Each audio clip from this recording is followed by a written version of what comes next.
Daddy, I got first place. Andrew smiled. This is Hannah, the daughter. In her 15 years of life, she had given her father many reasons to be proud of herself. Just now, the little girl had called her parent to report another victory. She was in Canada at another Olympiad for young programmers. Hannah went there as part of a group from the Center for Gifted Children, where she had been studying for 4 years. Congratulations. My good girl, the man said. I owe you a present. I'm so excited. Hannah's voice shook with excitement. She cared a lot about this contest. Hannah had already decided on a profession for about 5 years. She would be a computer programmer, and she would definitely go to Harvard University. There are so many opportunities for young professionals in Cambridge. Not like in their provincial town. Hannah was already getting crowded here, but to get into such a prestigious university, you need to win all American and international competitions. So Hannah did her best. Get some rest now. Andrew told his daughter, take a walk around Cambridge, now that you're in such a beautiful city. Just be careful out there. Yes, Daddy, of course I love you. Hannah pressed reset. A short beep sounded in the receiver. Andrew smiled again. Hannah was so smart, so intelligent, so sensible, so much more intelligent than he was. At her age, her daughter will accomplish a lot. And just 9 or 10 years ago, Andrew was looking for information about schools for children with everything was going to give her to the first grade in a remedial educational institution. In a regular school, and certainly in the gymnasium or lyceum, she would not be taken because in his 6 years, the girl did not speak a word, mooing. Sometimes something or gestures explained if she needed something urgently. But this rarely happened. Most often the daughter was in her own thoughts sitting on the windowsill in the nursery. It was her favorite, looking out the window and thinking about something. Hannah hardly smiled at all during that period. Andrew didn't immediately notice that something was wrong with his daughter. Too preoccupied with his own grief. And Hannah, what could Hannah possibly understand? She was only 2 years old. She probably didn't even remember Alice, her mom. That's what Andrew thought. But the disappearance of her mother from her 2-year-old's life had taken a serious toll on her. That's what we found out later. The consequences were catastrophic. Every time Hannah had another success, Andrew was happy, rejoicing. I can see why. But sadness came from the fact that Alice couldn't. She would have been happy to know that her favorite long-awaited daughter was growing up so smart. But that's just the way it turned out. Andrew grew up in a wealthy family and was an only child. What's more, even his grandparents had him as their only grandchild. It is not difficult to assume that from an early age, Andrew grew up in love, recognition, and attention of loved ones. He had everything he needed to be happy. Beautiful clothes, expensive toys. He was taken to expensive resorts. Delicious pancakes and fragrant pies were prepared for him on demand. Andrew received detailed answers to all his questions, and at any moment, he could play with one of his relatives on the table, for example, or in the ball. He was never refused. The relatives adored Andrew, and he reciprocated them. It is a blessing to have such a strong, friendly family, where everyone is ready to support the other in any situation. When Andrew became older, he had to study a lot. In prestigious language gymnasiums, a lot of lessons were assigned. And additionally, the boy was engaged in several sections: swimming, boxing, financial literacy, business school, all because he was to become the heir to his father's mini empire. So the parent called the network of pizzerias, the owner of which was. Business steadily brought good profits and grew, developed. Even branches in other cities opened. Andrew, since childhood, delved into the intricacies of the family business. His father often took him with him to the office, showed his very young son financial documents, in general, actively preparing his own replacement. I don't know what will happen to me. You must be ready to be at the helm at any moment, his father said. True, he'd add, but I hope, of course, to remain in charge for a long time to come. And in any case, I need a worthy assistant. Pretty soon you'll be my right-hand man. Andrew didn't mind. He liked his father's business, liked to get into the nuances of his business. And the young boy sometimes had quite worthwhile ideas, which his father praised very much and put into practice. Andrew enjoyed seeing his parents' eyes light up with pride for his only son. Then Andrew went to study in New York, entered the Faculty of Economics. Not really. His father himself connected some of his connections, but Andrew studied completely independently and was one of the best students of the course. Capital life fascinated the guy. It was bright, rich, diverse, full of adventures and new acquaintances. But New York is tiring. It is good to come to have fun, to get new impressions, but it's also great to study here, of course. Where else can you find such a cluster of talented teachers, theorists, and practitioners who have achieved dizzying success? But by the last year, Andrew realized that his destiny is to live in his native small town. Quiet, calm, cozy. There's no rush. The road to the office takes a maximum of 20 minutes, and that's if you get into traffic. And in general, the hometown has its own special atmosphere. It gives strength and confidence. Anyway, Andrew decided to return to his hometown, especially since his father needed his right hand. But Andrew knew that if he wanted to stay in New York, his parents would not have pressured or opposed him. They'd support their son anyway, and it's just great to have such a solid backing behind him. Anyway, Andrew came to town and got to work. Together with his father, they thought of a new project to open a Japanese restaurant. In the end, everything worked out, but not immediately, but after almost 5 years. For a while about the project had to forget, as in Andrew's life began to happen important events one after another. And then at one time this restaurant practically saved a man's life, distracted him, shifted his attention, and helped him get away from destructive thoughts. But that's all later.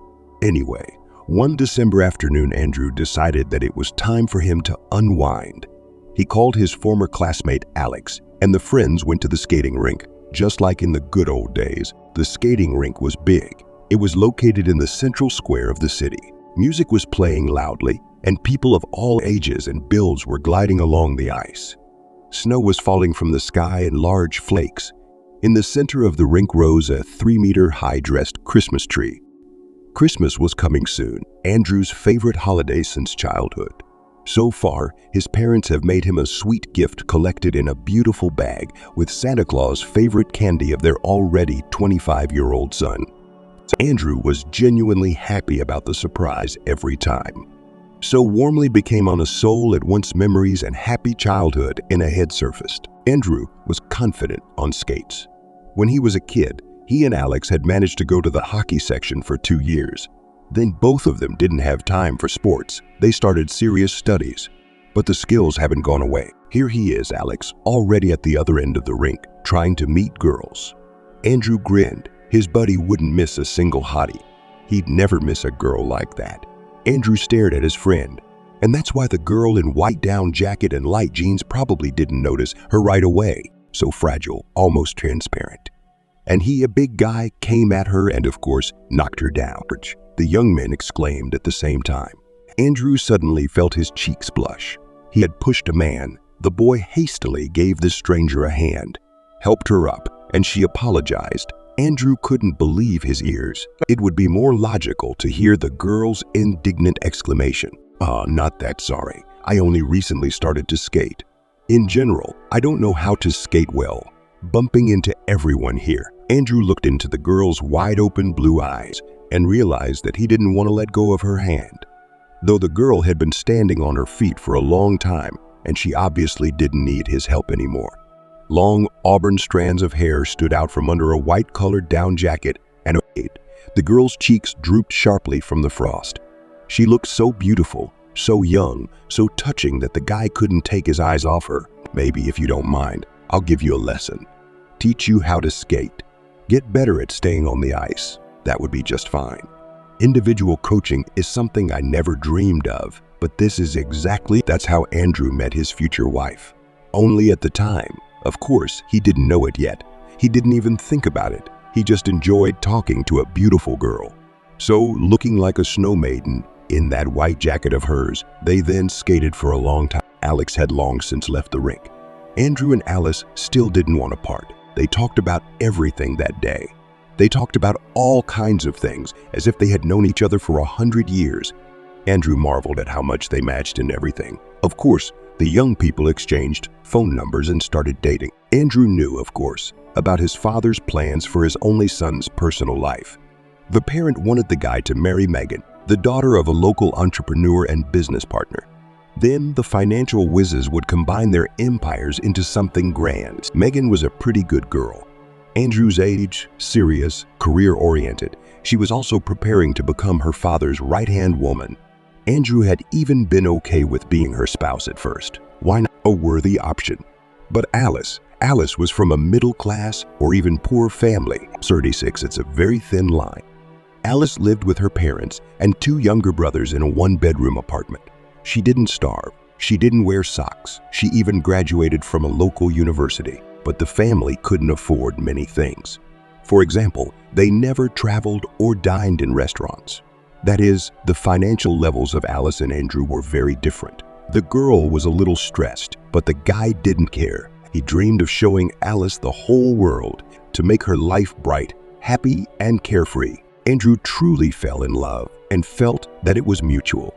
The guy realized that his parents would not be delighted with this choice. They had warned him so many times at first, and girls dreaming of hooking a boy from a wealthy family. Mercantile ladies planning to move into a beautiful life on the hump of a man in love with them did exist. Andrew knew it. He'd even met such, and more than once. But the piranha girls' intentions were very obvious. How could they not try to hide it? And Andrew was sure that his mother and father, having gotten to know Alice better, would understand and accept his son's choice. Even if they didn't, Andrew didn't care about his parents' opinion as long as he was close to his beloved.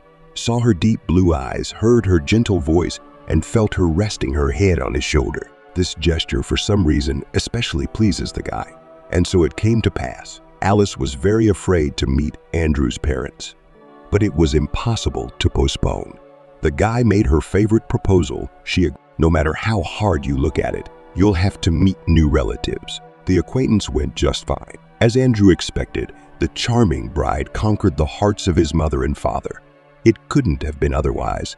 Andrew, of course, met with the parents of his future wife and was surprised to note that Alice's father clearly abuses alcohol. It was noticeable in his eyes, skin color, trembling hands. The girl's mother, on the other hand, looked pale and haggard. Apparently, she had to carry the whole family on her own. Andrew felt sorry for her. Alice had never told Andrew about her father before. She was embarrassed, I guess.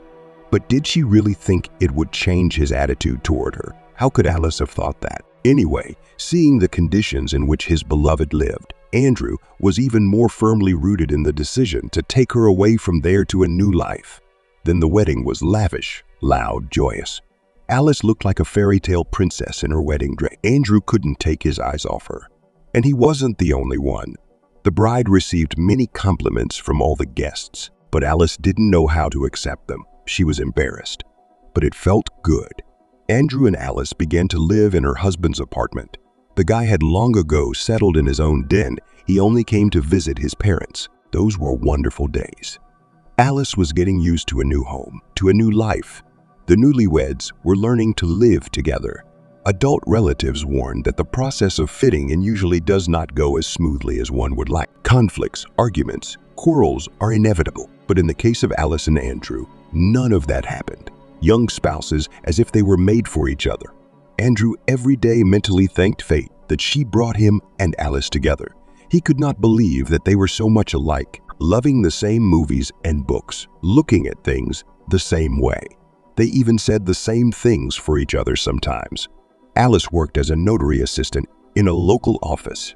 Andrew ran a business with his father. Love, understanding, a full house. It seemed that only cloudless happiness awaited the newlyweds.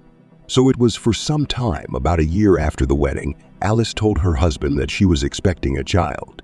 The joy of the future father had no limit. They had already been planning a baby for 6 months, but in no way it worked out. The newlyweds were going to doctors to apply, waited for Alice's vacation, tuned in for a long systematic search for the problem. And here it is, happiness. Everything worked out. The pregnancy was not very easy. Alice was constantly vomiting. She was repeatedly laid down on the ward. Toward the end of the pregnancy, she was diagnosed with heart problems. It's like she didn't have them before, or they didn't show up. And then the body, barely manifested with the increased load, gave a sudden failure. Andrew's parents found the best doctors for Alice. She was under constant observation. Andrew was painful to see his beloved in such a state. and from fear for her. He anxiously clenched his heart. Fortunately, everything went well. In due time, Alice gave birth to a big, strong girl. At the family council, it was decided to name the baby Hannah. Andrew was happy. The baby was doing well. Alice was also on the mend after the birth, and the young mother's recovery was well underway, as evidenced by numerous examinations. Alice recovered quickly and happily plunged into caring for her daughter. Andrew also did not stay aside, trying to enjoy to the fullest the infancy of his long-awaited child. The man realized that the second baby in their family will no longer be. Doctors made it clear that Alice is contraindicated in pregnancy. She barely survived this time too. According to the cardiologist, the young woman was just lucky. Andrew, he wasn't ready to risk the most precious thing in his life, and one child is enough for them. He is also in the family alone and from nothing. Hannah turned out to be just what they needed. Healthy, smart, funny, agile, and quick. As soon as the daughter began to walk, immediately learned to climb into the most unexpected places, then in the closet with clothes her parents found her, or in the toy box. An eye on her. Hannah immediately became a favorite of numerous relatives, parents, grandparents. Grown-ups loved the girl, often visited her, gave her gifts. Andrew's mother was especially pleased with her granddaughter. Finally, I have someone to buy dresses, and that all these shorts and sneakers bored already. Sooner the girl's hair industry. I want to braid her hair. A year and a half passed. Hannah was already starting to talk. Alice devoted all her time to her daughter, singing her songs, telling her poems, practicing gymnastics with the little girl. And the results were visible. The girl in her 1.5 years quite clearly spoke in sentences. Of course, with a baby or without it. But the adults understood her perfectly. Andrew's heart clenched with tenderness when his little girl addressed him. The man felt that for the sake of his daughter and his wife, he could move mountains. They were so happy. But at least Andrew thought so. But Alice once surprised him very much, saying that she was happy, of course, but still not quite. It turned out that Alice had dreamed of having another child. Hannah grew up, and the young mother, looking at the little girl, regretted that the girl would have to grow up alone. You see, I have 2 brothers, don't I? It's so great. We were never bored. We ran everywhere together, played, talked a lot about everything in the world, stood for each other. But the girl is all alone. That's not good. But I grew up alone in a family too, said Andrew with a smile. I had a pretty happy childhood too. You just don't know what you've been deprived of. Alice shook her head and sighed sadly. Andrew felt uneasy. He didn't like this talk. You know, it's dangerous for you to give birth again. Remember how hard Hannah was on us? You were on the brink so many times, but we didn't know then, but now we do, and we realize it's very dangerous. We've had enough of Hannah. That's exactly what we know, Alice exclaimed. I'm going to see a cardiologist. I'm going to take all the right medications. And I've prepared for pregnancy. I'm taking the right vitamins. I'm already taking them. I read a lot about such cases. If you keep everything under control, the risk is minimal. I'm so looking forward to having another baby. Andrew was adamant. He and Alice even had their first fight about it. His wife convinced him that everything would be fine. It was only necessary to follow the doctor's orders, to be constantly monitored by specialists, and she was ready to do it for the sake of a second. But the man could not risk Alice's life. Of course, he would like a big family, several children, but not at the same price. It was foolish to test fate again, given their recent experience. And yet it happened. Alice had informed Andrew on a sunny July morning that they were having a second baby boy. The man was truly terrified then. He probably even turned pale. Alice laughed and put her hand on his shoulder. What's the matter with you? Everything will be fine, you'll see. Andrew only shook his head. He knew, felt that nothing was going to be okay anymore. The pregnancy, strangely enough, was much easier than the first time. Alice was feeling well. She was walking a lot. She followed all the doctor's recommendations and was examined very often. She literally never left the hospital. Although her condition was quite favorable, everything seemed to be in order. But Andrew's soul was not calm, and for good reason. It happened in the night, suddenly nothing that did not portend trouble. Andrew woke up to quiet sounds. Alice wasn't well, so bad that she couldn't even call for help. Alice was gasping for breath. Andrew jumped up, turned on the light, and was horrified. He had never seen his wife so pale, black circles under her eyes, white skin. Her chest heaved heavily. The woman was short of breath. Andrew grabbed the phone in a panic and called an ambulance. Then he called his mother to have her and his father come over and sit with Hannah. The baby was sleeping sweetly in her princess room and didn't even realize anything scary was going on. Andrew held Alice's cold hand, confessed his love to her, asked her to hold on, and prayed. For the first time in his life, he prayed to himself that the doctors would make it in time. It seemed to him that when help arrived, it would be too late, and that thought made Andrew panic. The doctors arrived in time, several uniformed men, and they made their way to the bedroom. Alice was given an ACG. Her blood pressure was taken. She was listened to. Then they injected her with something. The woman seemed to feel better. At least, she was breathing more freely. Andrew exhaled. Everything's going to be okay now. His parents came over to babysit Hannah. So Andrew calmly followed the ambulance, where at the same time the paramedics were fighting for his wife's life. They should be able to handle it. They're professionals. Everything will be all right. Andrew convinced himself on the way. But reaching the hospital, the man learned the terrible news. Alice was not brought. She was gone in the ambulance. The doctors did everything they could. Pregnancy, which Andrew was so afraid of, still finished his wife. The baby couldn't be saved either. For a month, the man withdrew into himself. He was not interested in anything, neither business nor his own health, not even his young daughter. He blamed himself for not changing Alice's mind, not forcing her to abort. Of course he was to blame for everything that had happened. He should have been a more attentive and sensitive husband. He failed to protect his happiness.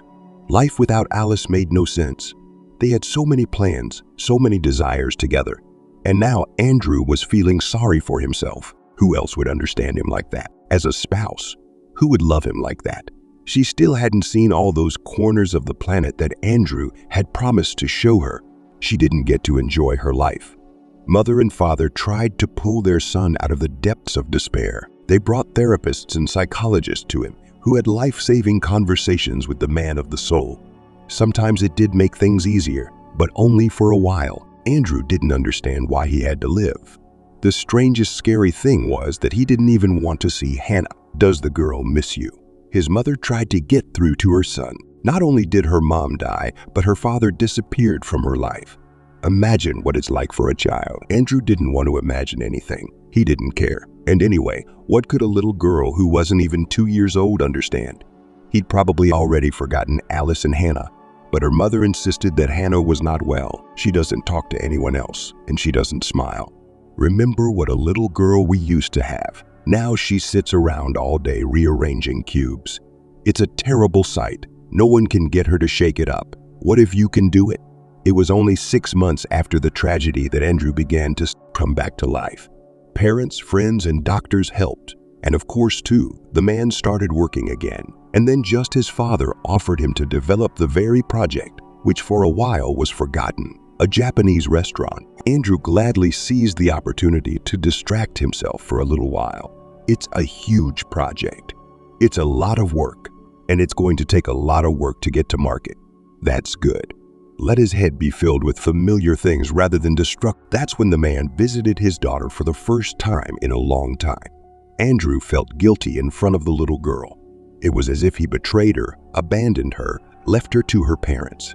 After all, the mother was right. Hannah has really experienced a huge tragedy. And even if she doesn't realize it as an adult, she feels the tragedy on the level of feelings. Alice and Hannah, they were so close. She followed her mother around like a tail, even climbed into bed with her. At night, she'd lie on her lap. They were never apart for more than a couple hours. And then all of a sudden, this happened. Andrew barely recognized his daughter. Of course, he realized that children grow up fast at that age. She was barely 2 years old when the tragedy happened, and now she's 2.5. But the blue eyes in the framed, long, upward curved dark lashes looked at him too mature. The Hannah's indeed had become quiet and sad. She no longer ran around the house looking for adventure, no longer laughed, no longer even smiled. And worst of all, the little girl was silent before what had happened to Alice. Hannah spoke very well for her age. Familiar friends were surprised that it was a rarity, such a talkative baby. Her relatives were proud. That's how clever Hannah is. And now the girl said nothing at all, so moved sometimes something under his. Andrew was disturbed by this discovery. His mother, of course, had told him what was happening to Hannah, but he hadn't really listened then. He had been too caught up in his own grief. We are, of course, seeing everything at the doctor's. She's been examined. Physically, she is quite healthy. The doctors say everything will work out. She will talk. They were surprised at all why we are so worried. A lot of kids her age are still quiet, but they don't seem to really believe that Hannah used to talk. Thank you for taking care of my daughter. Andrew was indeed very grateful to his parents for taking over the care of his child. He himself was not able to take care of the baby. And after all, this baby has so much to eat. Oh no, we're happy about it. Hannah's very sweet. Andrew plunged headlong into his work. He slept overnight in the office, took care of all the financial reports, went into every detail. The restaurant opened even earlier than planned. And still Andrew was not satisfied. He wanted more, better. Andrew tried to get people from all over the city and even from other cities to come to the restaurant. With Hannah, he now, of course, he saw, but not every day.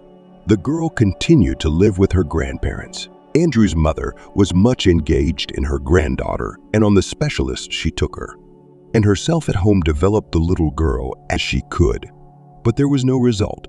Hannah grew up, but never spoke. It pained Andrew to see his once cheerful little girl. It was as if she was still reeling from what had happened to Alice. Andrew, of course, was still worried too. He longed for Alice, continued to blame himself at times, despaired at not being able to hug the one he loved. But he's older and stronger. And then there's his job, Hannah. She cannot cope with her misfortune, and the specialists on which her adult relatives hope turned out to be powerless. Andrew, on the advice of doctors, bought a cozy country house with a large yard. On the territory arranged for Hannah a whole fairy tale park with fountains and swings, even her own little castle. And in the backyard for the baby, built a pool. Many doctors said that swimming has a beneficial effect on the nervous system of children. So Andrew took it upon himself to teach his daughter to swim. Hannah quickly realized what was going on. Now she spent summer days in the pool, swimming from side to side like a fish. But that didn't work either. Hannah did become more athletic, more resilient, which isn't a bad thing, of course. But she was still quiet and didn't really want to interact with the world around her. Andrew was taking care of his daughter now. It was his father's responsibility and duty to take care of his daughter. During the day with Hannah sat Nanny, because the little girl could not attend a regular kindergarten, and in the correctional it did not want to give her.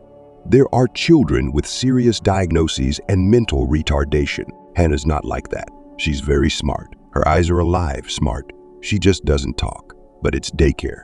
Daycare is voluntary. You can take your kid, you can keep her at home. And Hannah's 6 already. School's just around the corner. If it goes on like this, we'll have to send her to a special school for children with special developmental needs. Andrew dreaded the thought. He knew that Hannah was capable of many things. She sees everything, notices and understands everything, but she keeps silent. She can't go to a remedial school. It would only make things worse. Only the doctors made it clear that there's no other way out. If a year of rehabilitation doesn't yield results, Hannah will be enrolled in a special school because she has to get an education anyway. Hannah, will you just say the word? Andrew pleaded with his daughter. You can, can't you? I know. The girl looked at her father with indifferent eyes and remained silent, and then went to her room, sat on her favorite wide windowsill, hugged her knees with her hands and thought about something known only to her. She could sit like that for hours that November evening. Andrew stayed late at the office. He warned Hannah's nanny and promised to reward her generously for her overtime hours. She didn't mind. She never minded babysitting Hannah for another hour. I've had a lot of children. Nanny shook her head. But this is the first time I've met one so quiet and unproblematic. It's a pleasure to sit with the girl. You can't see her, you can't hear her. Andrew, of course, was not pleased with such compliments to his daughter.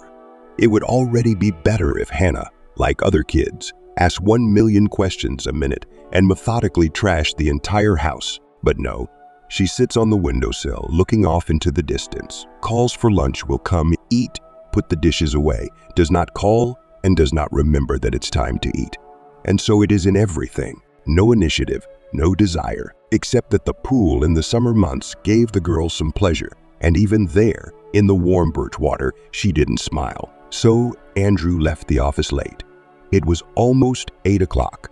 On the way, the man remembered that Hannah's favorite cereal had run out at home. It would be a shame if she didn't get her usual product for breakfast. No, the little girl wouldn't make a scandal, wouldn't get cranky, and certainly wouldn't get hysterical. Hannah probably won't give away her disappointment in any way. In that sense, she really is a problem-free child. But Andrew wanted to please his daughter at least in small things. He carefully noticed what Hannah liked and tried to give her positive emotions more often. Andrew parked near a convenience store and got out of the warm interior of the car. It was already quite cold on a straight November evening. It was also slushy, dark, uncomfortable. His face was immediately frozen, icy wind. The man raised the collar of his jacket to protect his neck and cheeks from the merciless gusts. With a quick step, he headed for the doors of the supermarket.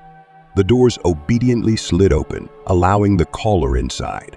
Andrew found himself on the stairs leading up to the supermarket itself. It was already much warmer here than outside, but the dim bulb under the ceiling gave little light. There was dirt all over the floor. People were coming in. The cleaning lady had not yet had time to clean the not-too-cozy, pleasant place. The man was about to go up to the store when he noticed a girl, a very young girl, in a thin coat that was soaked. She was sitting behind a column on the high curb that stretched along the wall. Andrew stopped. There was something about the girl's appearance that the man immediately realized she was in trouble. She needed help. Long blonde hair, windswept, thin hands shivering in the deep pockets of her coat, and the eyes, huge eyes of a marvelous shade of turquoise. Andrew seemed never to have seen such confused and sad eyes. He had to approach this stranger to find out what was wrong, or else he would scare her even more. After all, he was a man, and she, a fragile young girl, would probably be alarmed and think something bad. Andrew walked past. The supermarket was already sparsely populated. The man walked slowly through the rows. He put in the basket his daughter's favorite cereal, sausage and cheese, some fruit for himself. Then suddenly he saw a beautiful doll. She looked a lot like Hannah. Andrew smiled and put the pink box with the rest of his purchases. Maybe the toy would make her happy at least a little. Hannah hadn't laughed the whole time. Andrew thought about this girl, wondering if she would still be there when he left the store. The man hoped not, because the second time he would have to offer her help. Otherwise his conscience would get the better of him. And there was no telling what kind of story she had. I wouldn't want to get involved in anything, but Andrew's hopes were not realized. The girl was still sitting where she was. She gripped her shoulders with her hands, trying to stop the shivering. The stranger must have been freezing to the bone in her thin, wet coat. She must have been caught in the rain. It had rained just an hour and a half ago, a real deluge with hail of sorts.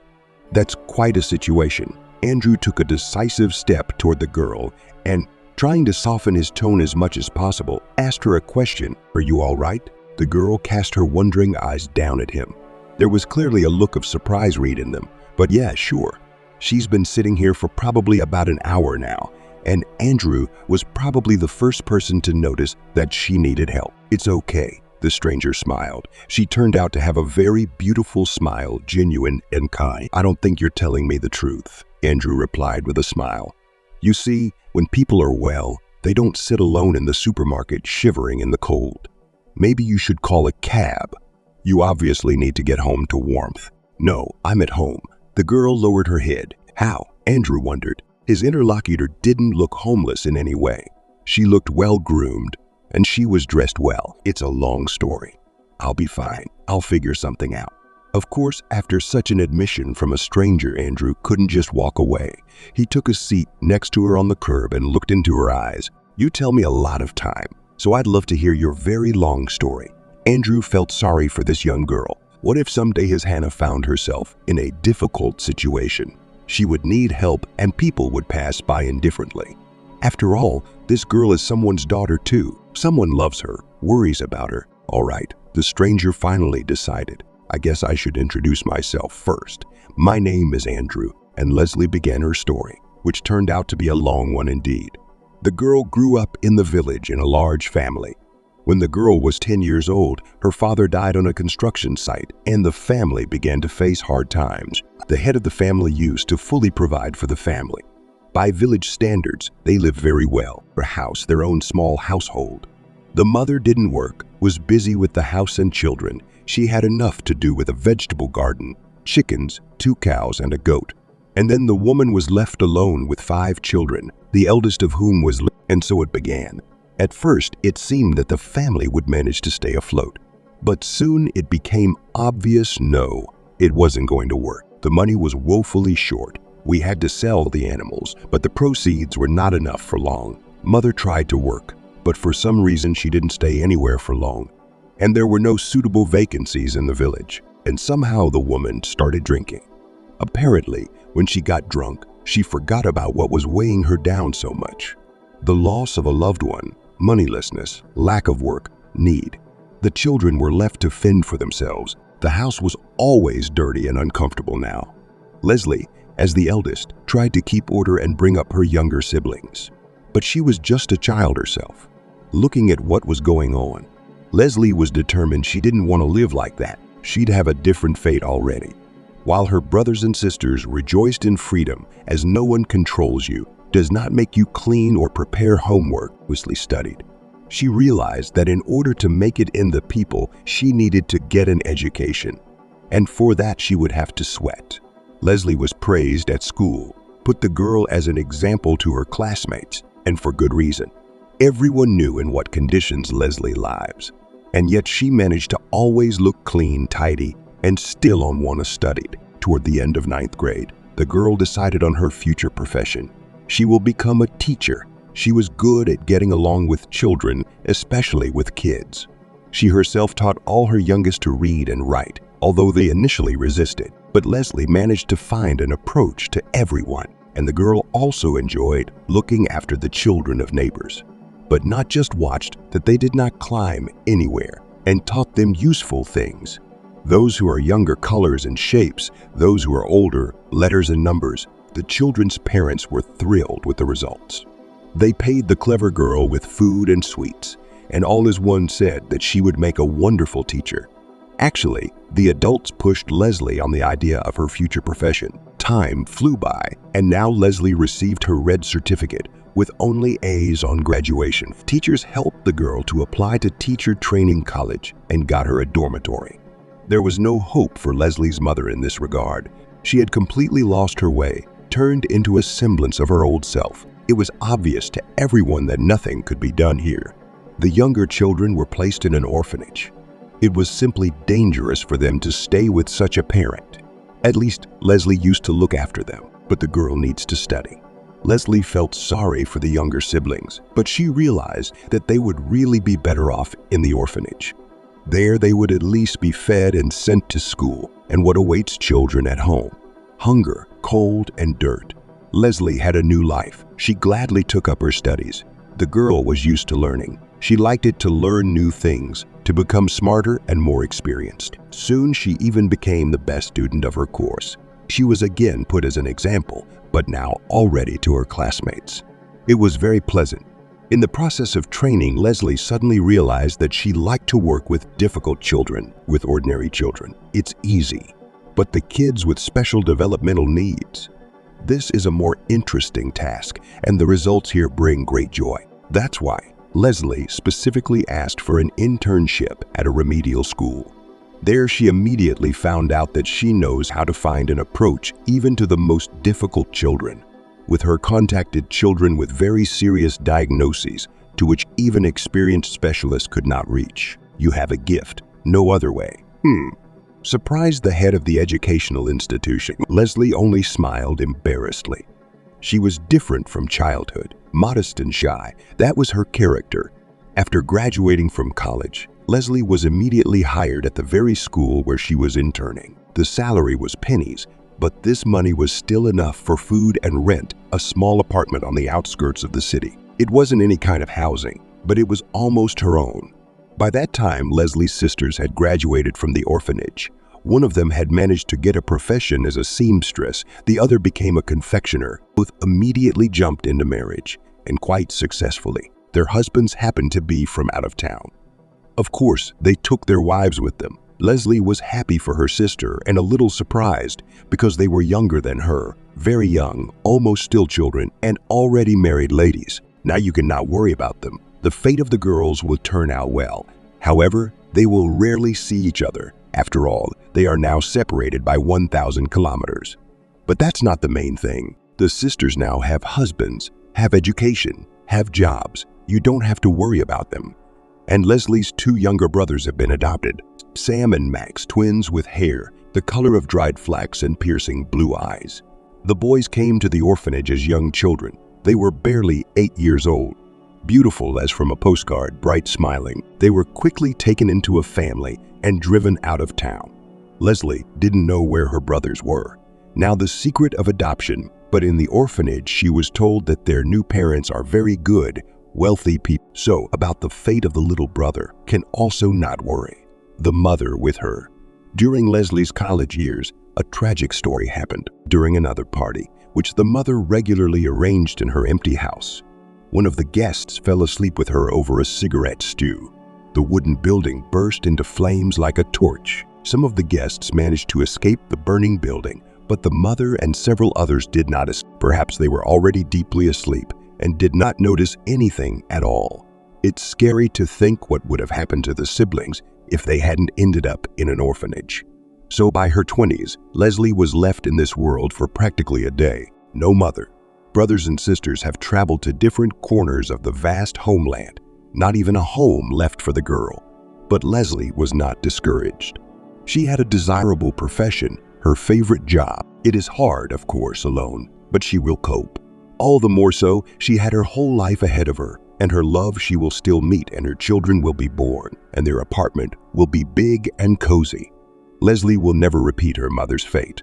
That's how the young girl lived in a rented apartment. She worked, went with her friends to the movies and attractions, engaged in self-education, read a lot of additional literature on the education of special children, and then age, perhaps, took its toll. One day Leslie realized that she couldn't and didn't want to be alone anymore. She needed someone near and dear to her, someone who cared about her and she would care about him too. How great it is to fall asleep and wake up next to a loved one, to talk with him on various topics, to support each other, to make plans for the future. Would Teddy have made such an impression on Leslie if he had met her at another time? Perhaps the girl fell in love with him so sincerely and wholeheartedly only because she was already ready to fall in love. She was waiting for it. And then the right candidate came along.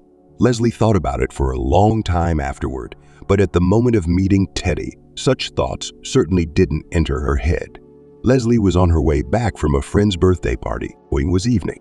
The girl was in high spirits. They'd had a good time. They'd laughed a lot. The girls went to continue the holiday in the club.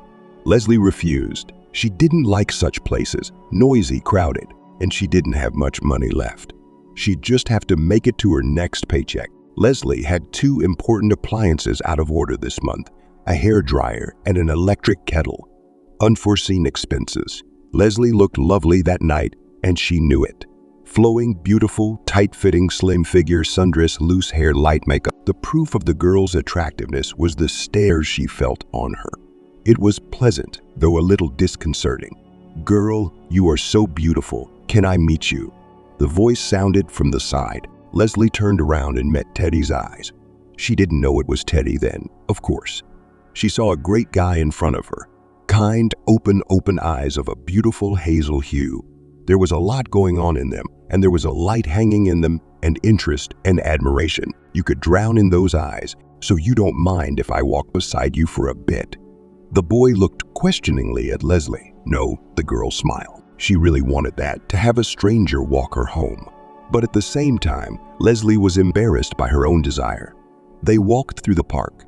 Teddy told his new acquaintance jokes, shared some news, asked her questions about her life. He talked about himself too. Teddy was an easy and pleasant person, charming and relaxed. He had a good tongue. Leslie was immediately bought up by the sincerity with which the guy told about his own life, and she was sincere with him too. Teddy's honesty implied a reciprocal honesty. It turned out that Teddy and Leslie had a lot in common. Teddy too grew up in the village, and he too was the eldest in a large family. but he didn't know his father and didn't remember him. He asked his mother, of course, but she didn't seem to remember who had given her her firstborn. Leslie's mother had started drinking after her husband's death. Teddy's mother had been drinking for as long as the young man could remember. But Teddy, despite the lack of control and upbringing, still finished 9 classes because he understood without it, he will not achieve anything in life. And dreams and ambitions of the guy were always present. So having finished 9 grades, the boy went to the city. The average score of the certificate was not too high. But still, the boy was taken to the construction college. There was a shortage in one of the faculties. It was just luck. Teddy lived with his grandmother during his studies. She'd never been involved in her grandson's life before. She'd cut her failed daughter out of her life, as if at first tried to pull her out of the swamp, but realizing that it was useless, eliminated. But the eldest grandson did not drive away. She welcomed him warmly. She gave him a separate room and even provided him with money at first. Until Teddy found a part-time job, the boy started working early. Life made him do it. While still living with his mother in the village, he mowed grass for someone, helped to paste wallpaper, painted fences for neighbors. They didn't pay much, but there was enough milk for bread. Sometimes there was also enough for sweets. If the boy had not taken care of himself, it is not known whether he would have survived or not, because there was no hope for his mother. He was not interested in anything but the bottle. In the city, there were much more opportunities for part-time work, especially for the management, and not afraid of difficulties, student of construction college. So many construction sites and everywhere need helpers ready to do low-skilled work. And the pay was pretty good by Teddy's standards. When I was in college, my little sisters were taken away to an orphanage. Teddy shook his head sadly. Some of the neighbors complained to the guardianship office. And they did the right thing. The girls would have been lost with their mother. I wanted to file a report myself, but I couldn't make up my mind. I thought maybe it was wrong. Teddy visited his sisters in the orphanage, brought them sweets, coloring books, asked about their life. The girls told me that everything was fine, but they still missed their mother despite her attitude to them. And then one day I came and found out that the girls had been taken away to a family. I never saw them again. Maybe we'll meet again someday. Life is long. Leslie couldn't believe her ears. Teddy's story was exactly like her own. By the way, the boy listening to her story was also surprised and looked at her as if she were his own. He even hugged her a few times. And this gesture was so warm and natural that Leslie was not even embarrassed. And then Teddy's grandmother died, and the boy found himself on the street because numerous relatives hustled up and sued the apartment for themselves. Teddy and his mom got nothing. It happens. Not only did the guy lost a family man to whom he had already managed to become very attached, but he also had a heavy load of domestic problems. He had to make amends, and Teddy steadfastly and very honorably withstood the next test. The guy got a full-time job because the money from part-time work would not be enough to rent even the cheapest housing and groceries, and there was only a year left to go to college. It was a difficult period for Teddy. Hard work on the construction site plus studying at night. He had to make it up to keep up with his lectures and keep his job. Teddy was running back and forth. He lost weight. The kid barely slept for months before he got his degree. But he got through it, made it through. But now all I have is a job. Teddy smiled. It's much easier than combining work and study. When I think back to that time, Teddy worked and rented an apartment, just living. Everything seemed to work out well for him, given his background. Time flew by as we talked, and now they were at Leslie's house.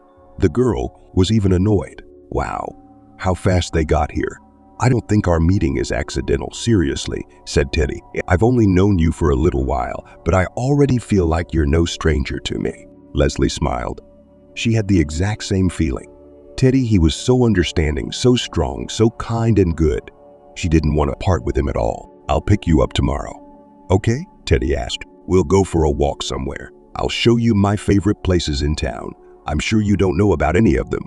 So how would you like that? Of course, Leslie didn't mind. You bet. The young people exchanged phone numbers and hugged goodbye. Teddy did not dare to kiss the girl at that time. It happened a little later, during the very first date they had agreed on. It's an evening of getting to know each other. Leslie couldn't get enough of Teddy. She finally had a boyfriend. And what a guy! In any company, he immediately became his own, thanks to his innate talent for making people laugh. Teddy knew and could do so many things, and of course, he had a lot of friends. They would call him every now and then and ask him to go out. And Teddy would tell them he couldn't because he was out with his girlfriend. Leslie immediately felt very important and significant for the guy, and this feeling filled her heart with warmth. The young people moved in together quickly. Both felt that it would be more profitable for both of them. They didn't want to part after their outings anyway. Renting one apartment was much cheaper than renting two. Teddy moved in with Leslie because his apartment was in a remote area, and it was easier for both of them to get to their workplaces. Teddy turned out to be a good housekeeper. He could cook dinner, fix a screen, and paste wallpaper. Not a single detail escaped his attentive eye. The guy immediately saw the shortcomings and tried to eliminate them. True, during the time of living together, some details became clear. Teddy could not live without his friends. They often called and met somewhere. After such meetings, Teddy always came, but not that drunk, but clearly drunk. It scared Leslie. She remembered what had happened to her mother because of her love of booze, and Teddy's parents were no better. Maybe Teddy would turn out the same way. But the boy only laughed when Leslie shared her worries with him. "Don't worry, I won't repeat my mother's mistakes. I have an example in front of me. That's definitely not going to happen to me." Leslie repeatedly asked Teddy to take her to her friends' houses with her, or to invite these people to their house. The girl wanted to meet the people who were important to her lover, but for some reason, Teddy didn't want those meetings. You see, it's just guys out there. We have our own things to do, our own jokes and conversations. And here you are, a girl tender, fragile. You can't even say a bad word in front of you. And what if someone takes a fancy to you? They'll steal you away. I wouldn't want that. Leslie smiled. She was pleased with Teddy's explanation. Still, he spent too much time with his friends and too often came home like this. The cloudy eyes, the wobbly gait, the odd wandering smile on his lips. This condition frightened Leslie. Several years passed like that. Leslie and Teddy lived together. The young people became almost a family. At first, the girl dreamed that they were about to get married and, like everyone else, start planning children. The prospects were breathtaking. But those hopes were not destined to come true. Teddy was changing. Maybe he'd always been like that. It was just that Leslie looked at her chosen one through rose-colored glasses and didn't notice his faults. And in general, at first Teddy showed his best qualities, trying to charm Leslie. He knew what would attract a girl like Leslie. Teddy disappeared more and more with his friends. Leslie waited for him nights, worried about what could happen to him on the street at such a time. Moreover, several times Teddy had already come home beaten up. Teddy often came home drunk. It happened. In the morning, he'd collapse on the couch and start singing loudly. He only had a couple hours to get ready for work. Naturally, Teddy was not able to work after nighttime drinking, and accordingly, problems with work began. No employer wants a person who can't be relied upon, who would like an employee who can easily oversleep and not show up at the construction site at the right time. Once or twice can still be tolerated. It's not a big deal what kind of situations people have, but when it happened over and over again, Teddy got fired. The periods when the guy was out of work and out of money got worse and longer. During this time, Teddy was supported by Leslie. She paid the rent, she bought groceries, and she also gave him pocket money. He asked for it. The girl couldn't say no. Leslie felt sorry for Teddy. Moreover, every time he repented so sincerely and convincingly assured that it happened for the last time. He planned to get his mind right, explained his attachment to the bottle as a result of a difficult childhood. But how can you not feel sorry for someone like that? It gets better. Teddy wasn't just changing outwardly, he was changing inwardly. He became aggressive. Now the guy could easily yell at Leslie, call her names. Most of the fights were about money. Teddy demanded not such large sums, but Leslie's salary was small. It was barely enough for the bare necessities. Teddy, he just drank the girl's paycheck. Leslie couldn't even afford to go out with the girls once a month, and Teddy hung out at the joint almost every day. He and his buddies took turns throwing banquets. When it was Teddy's turn, he'd ask Leslie for money. He hadn't worked in years. Why would he? He was doing pretty well for himself. Leslie, of course, had long hoped for a miracle.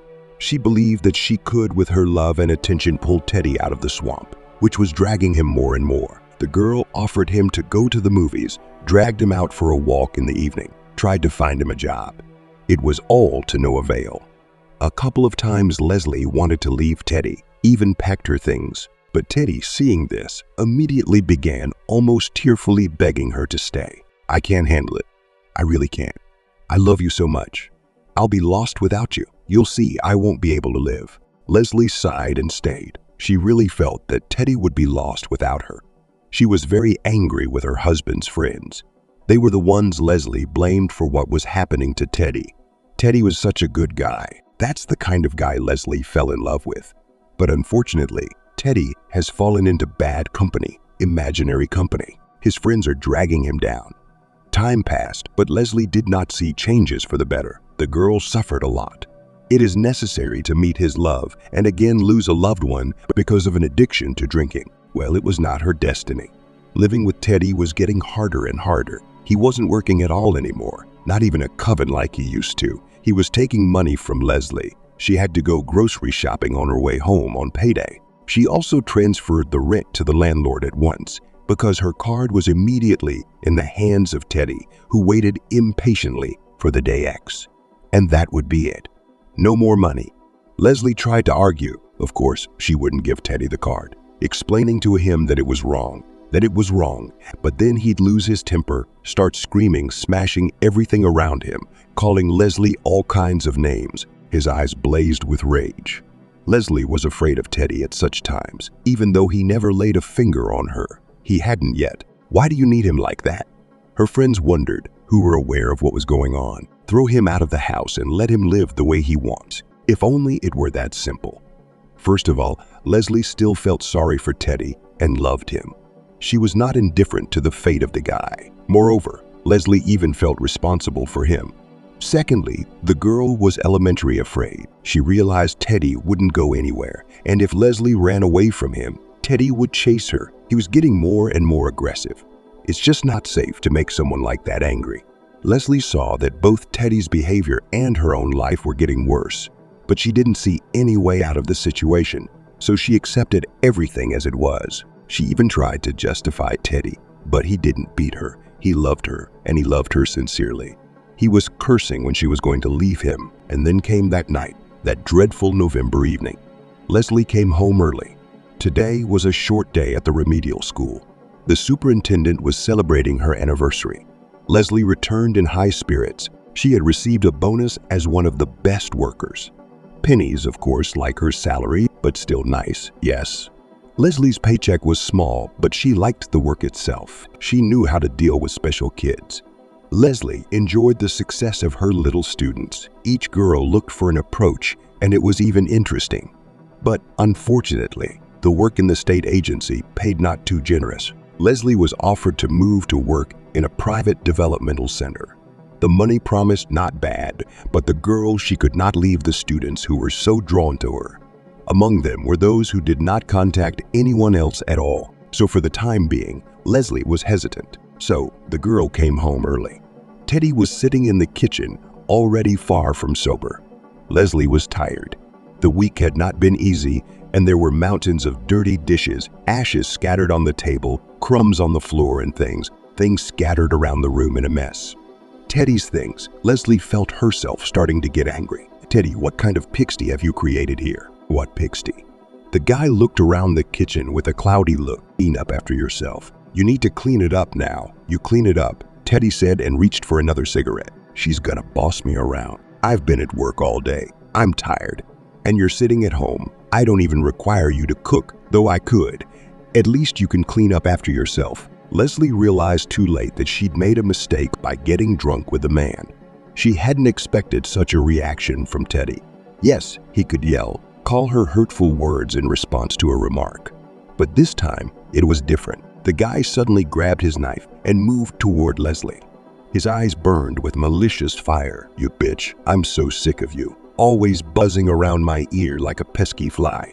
Teddy, what are you doing? Put the knife down." Leslie reached for the door in fear. Teddy obeyed and flung the knife away. It fell to the tiled kitchen floor. The guy came up and hit her right in the face so hard that the girl couldn't stay on her feet. She hadn't realized Teddy was so strong. Her cheek immediately flared as if it had been burned by a flame. Tears sprang from her eyes. Fear still gripped Leslie's heart with an icy hand. Teddy was capable of anything now. The girl realized it, saw it in his eyes. Been wanting to do this for a long time. Teddy smirked. It's going to happen now, in my opinion. Got it. You won't be opening your mouth at me anymore. Leslie nodded her head. She now understood perfectly well it was impossible to argue with Teddy. He was capable of anything. As if to confirm his words, the boy came up to Leslie and pushed her so hard that she hit her head against the wall. Then Teddy kicked the girl in the back. It must have been a pretty weak kick, but a sharp pain immediately spilled all over her body. No, who's the boss of the house? You'll get more next time, Teddy said, and went back into the bedroom. Naturally, Leslie didn't wait for another time. She realized it was dangerous to stay in the apartment with Teddy. He might even send her to the grave. His eyes were cloudy, half crazy. He was not the man Leslie had once loved. She stood up, waited until she was no longer dizzy, and slipped out the door.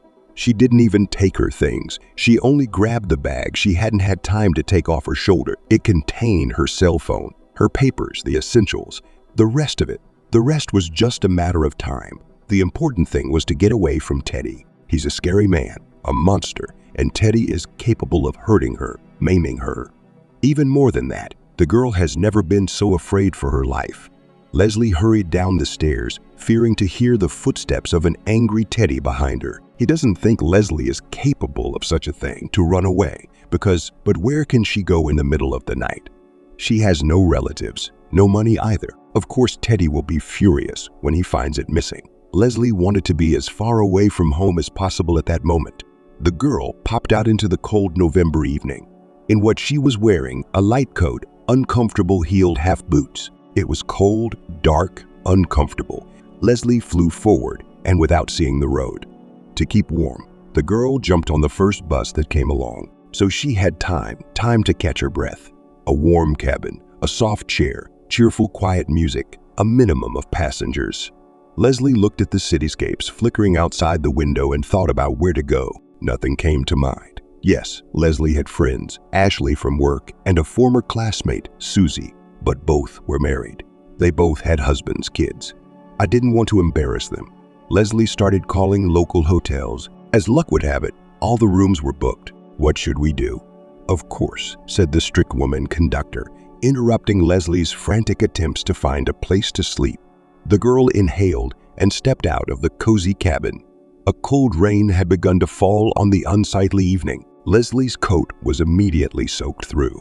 The girl was completely frozen. Then she saw a supermarket in the distance, a place where she could wait out the downpour and think calmly about her situation. There must be a way out, and Leslie would find it. She would just have to hide from the rain first. But I've been sitting here ever since. Leslie looked at Andrew as if awaiting his verdict. I think we should report him to the police. I can tell you've never been in this situation before. Leslie smiled. But the cops will come, and they'll see Teddy's already quite calm and adequate. My words mean nothing to them. There's no sign of a beating. The police will leave, and I'll be alone with Teddy. What do you think he'll do to me after that? Andrew shook his head. Yes, Leslie is of course completely right. Teddy would get away with it. Leslie, don't you have anywhere to go? No, the girl sighed sadly. Don't think anything bad of it. I want to offer you a place to sleep at my place. I have a big house. My daughter and I live there alone. You'll sleep, and then you'll decide what to do next. What do they say? The morning is the wiser in the evening. I'm so sorry to embarrass you, but I really have nowhere to go. That's the truth. So I'll go along with it. Andrew realized it was a strange, risky decision to let a complete stranger into the house. Except he couldn't leave the girl in the lurch. She really needs help. Nothing bad would happen if Leslie slept over. Hannah's nanny looked up in surprise as Andrew let her walk ahead of him into the house. But she didn't say anything. She was a professional of her trade and knew perfectly well not to meddle in the personal affairs of her employers. Hannah's asleep in her room, the nanny reported. I wanted to wait for you, but you were very late today. Thank you very much, and I apologize for the delay. Of course you will be compensated for those hours. I'm sure they will. Nanny smiled. You are always very generous. Andrew showed Leslie to the guest room. The girl looked around in surprise. It was probably the first time she had ever been in such an environment. High ceilings, wide staircase, stylish interior. And you and your daughter live here alone? She asked. Yes, just the two of us. Excuse me, but where's the girl's mom? She's gone. Andrew sighed. He had long since gotten used to this question. Many people were surprised that the father was raising his daughter alone. Make yourself comfortable. Take a hot shower. You need to warm up. The refrigerator is down there. Grab whatever you want. There are clean robes in the guest bedroom. All in all, make yourself at home. Thank you very much, and I'm sorry for the inconvenience. No worries at all. Andrew smiled. The important thing is that you have a good ending. Andrew headed off to his room. On the way, he looked into Hannah's bedroom. The girl was sleeping sweetly under the covers with a hand under her cheek. Her hair was sprawled across the pillow. A light blush played on her cheeks. A nightlight glowed faintly on the nightstand. As always, Hannah was afraid to stay in the dark. Andrew took a quick shower, changed into his pajamas, and laid his head back on the pillow with pleasure. How tired he was today. It was a little strange to realize that there was a stranger in the house right now, a complete stranger. But to Leslie, she was just a confused girl in a difficult situation. Leslie wasn't lying. Andrew could feel it. By his age, he'd learned to be a pretty good judge of character. Andrew woke up from an unusual sound, looked at the clock, almost 4:00. What's wrong? The alarm clock was still hours away from ringing. What had woken him up? It was a soft, gentle singing, something subtly familiar, even native. Andrew lifted himself up and listened. Singing, it sounded like it was coming from Hannah's bedroom. What the hell was that? And then it hit Andrew. He remembered that Leslie, the hard-luck girl he'd picked up from the supermarket, was sleeping in the house tonight. The man jumped up and rushed into Hannah's bedroom. Why was this girl sneaking into his daughter's room? What was on her mind? Andrew was about to rush into the nursery and give his guest a thorough interrogation, but he was stopped by a tinkling baby voice. One more time. One more time. My mom used to sing it to me. Okay, Leslie said, and she started singing again. Andrew peered cautiously through the gap between the wall and the ajar door to the bedroom. An idyllic picture appeared before his eyes. Hannah was lying in her crib, looking up at Leslie with a smile. His little girl was smiling, and his guest was sitting nearby in a high chair. She stroked the girl's head, looked at her fondly, and sang a lullaby. Andrew remembered the song now. Alice had indeed sung it to little Hannah. But how had the little girl memorized it? She wasn't even 2 years old then.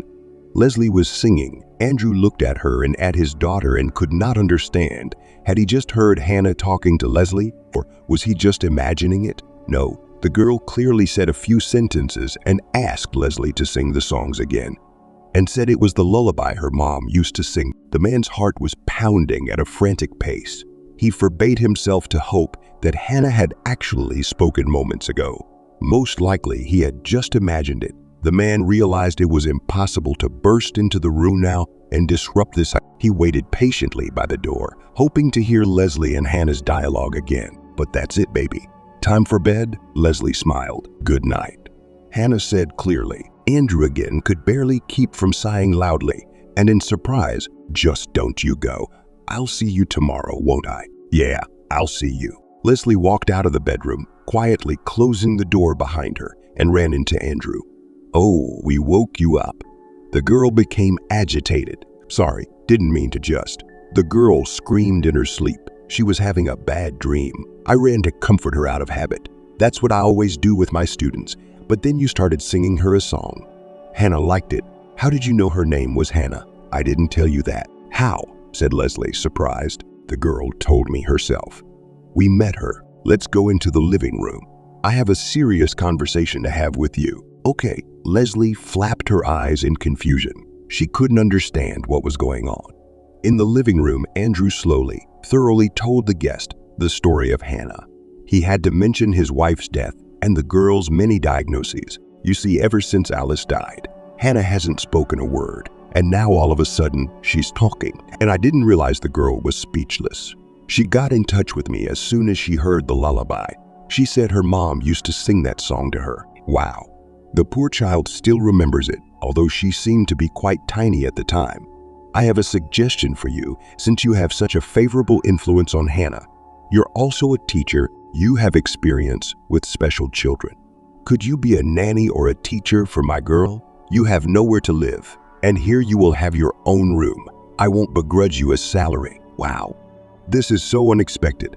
I'd love to be a nanny for Hannah, but I have a job. I can't leave my students, you know. I see. You don't have to sit with her all day. The main thing is to come here after work, socialize with Hannah on the weekends, maybe do some activities with her or just walk around. Naturally, if you need time to yourself, that's not even negotiable. At any moment, Andrew was willing to do anything to keep Leslie close to Hannah. That girl had worked a real miracle. But what if she suddenly disappeared and his girl went silent again? What if Leslie leaving her would be a new stressor for her? Leslie stayed at Andrew's house.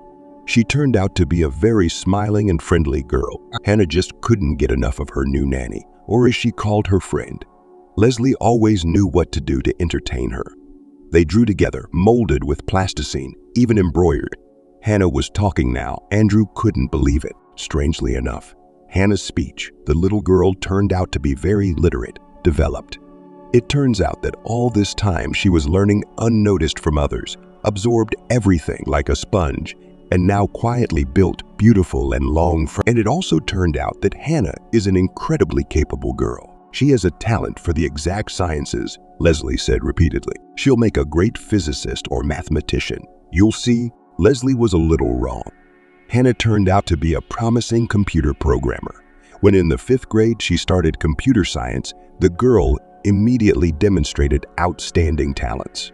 The teacher, of course, could not fail to notice it. She immediately began to send a capable student to Olympiads of various levels, and almost always the girl returned with awards.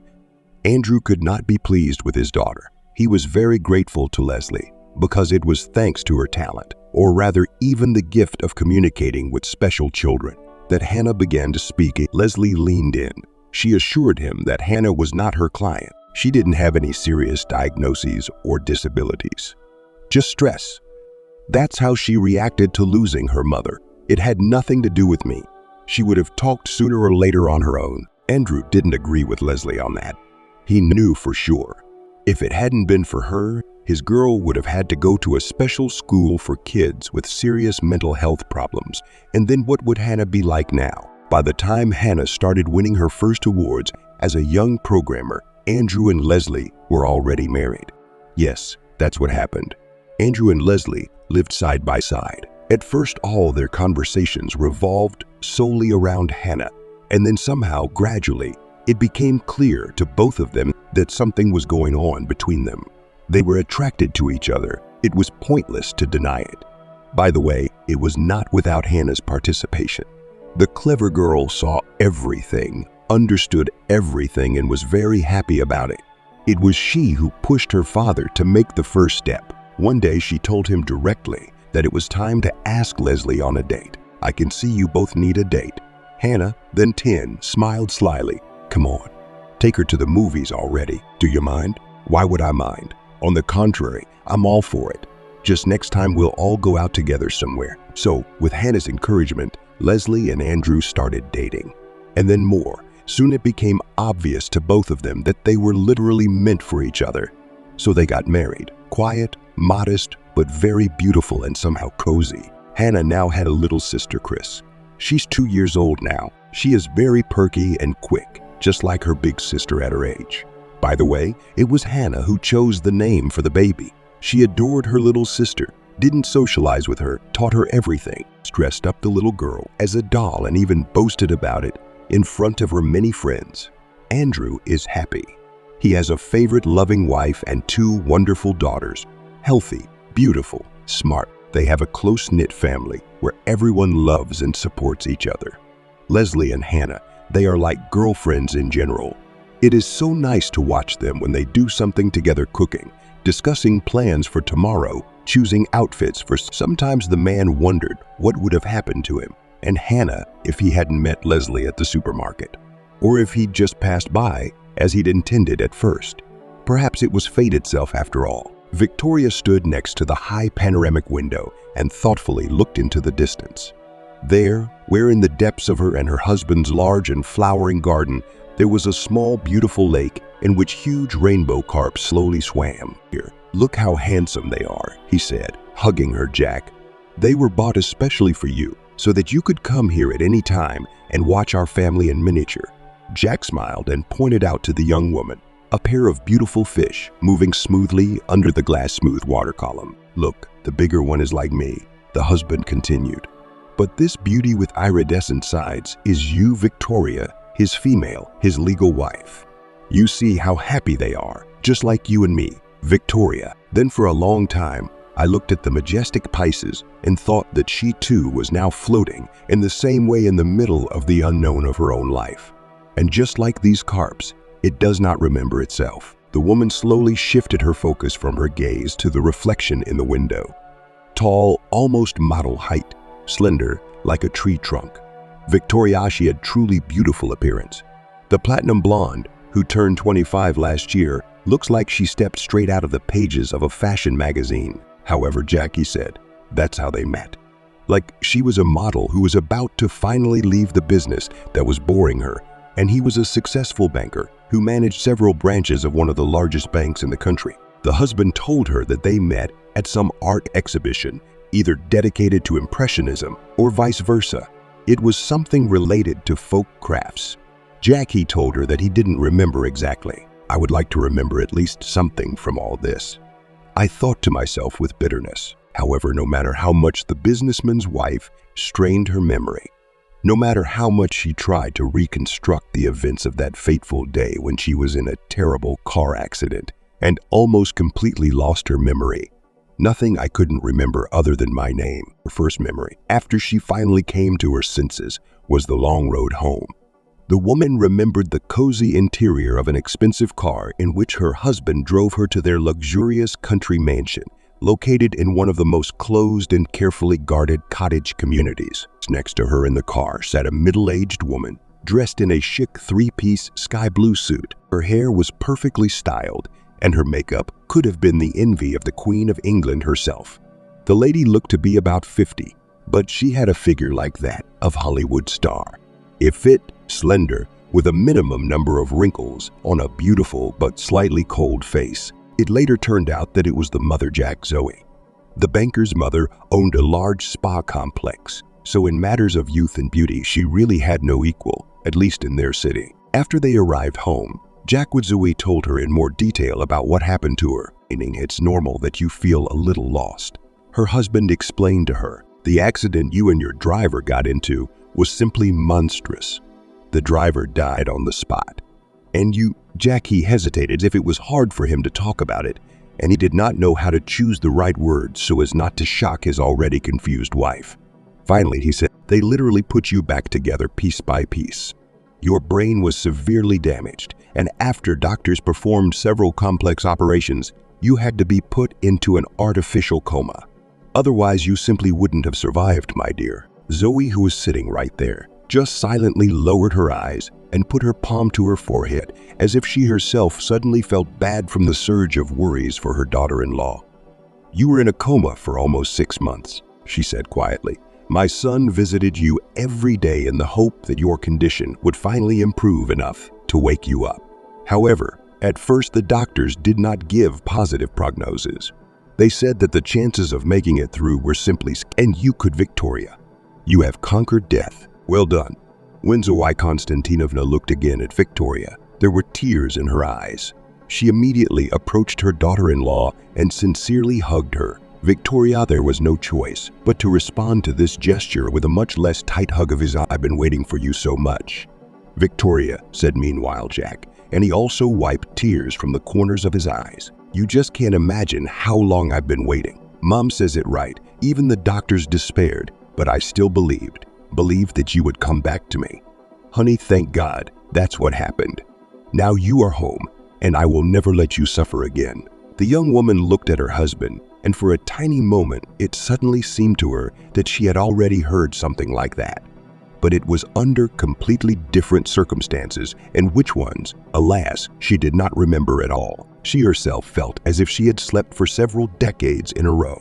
And when she woke up, she found herself in a completely different time and place than where she had once fallen asleep. The woman was haunted by a constant feeling of lethargy and physical weakness, and everything around her seemed somehow completely different from what it should have been. "Thank you. Thanks to both of you," answered slowly Victoria. And the mother-in-law finally released her from her too strong. The young woman smiled faintly and added to her husband, "I must be very lucky to have such a sensitive and caring family. I will try to remember you and everything that happened before this terrible accident." Zoe's son and I quickly looked at each other, but the next second a happy smile flashed on the face of the husband and mother-in-law. "Of course, darling," the woman sang, taking her hand, "we have no doubt about it. Jack will help you fill in all the gaps that have formed in your memory. To be honest, we have already prepared a little for this. So once you are completely ready to start, just tell us, do you live?" and asked unexpectedly, "Do you live with us?" The mother-in-law was taken aback for a moment, as if she did not expect such tactlessness from her daughter-in-law. But then, realizing that this was just an ordinary question, Zoe softened. "That's right, dear me. And you and our Jack. We all live together in this wonderful house. I'll keep an eye on you if you don't mind," she said, looking carefully at her daughter-in-law. "Jack, we are at work all day. In addition, he is often sent on business trips, including abroad. I think it will be better this way." Victoria turned a questioning glance from her to her husband, and he confirmed his mother's words. "Darling, you have absolutely nothing to worry about. I'm taking some time off now, but I'll have to go back to the office in a couple of weeks.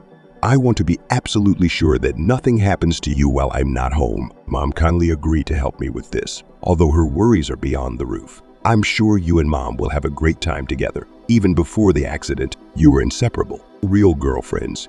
Jack laughed a low, pure laugh while looking at his mother as if he was looking for her support. She didn't keep herself waiting, and Zoe laughed too. "Of course, you and I will discuss so many things. We will prepare so many delicious. You won't be bored with me, that's for sure." Mother-in-law patted softly Victoria on the hand, but it seemed to her that the woman did this too faintly, as if talking about their friendship. The husband nevertheless embellished the true words somewhat, Zoe, and her attitude one way or another. But then she did not say anything, but only gave her loved ones another weak smile. She is really very and the only thing she really wanted at that moment was just to get some sleep. Related Victoria did not resist the desire of Victoria and took her to the room designated for her. Almost a year has passed since that moment, but the young woman has not advanced one iota in her numerous attempts to remember life before the moment of the accident. It's as if someone deliberately separated these two halves with an invisible line, and everything that came before was irretrievably lost. Her husband helped her as best he could, showing her a wedding album which contained many photographs of both the celebration itself and afterwards, from their everyday life.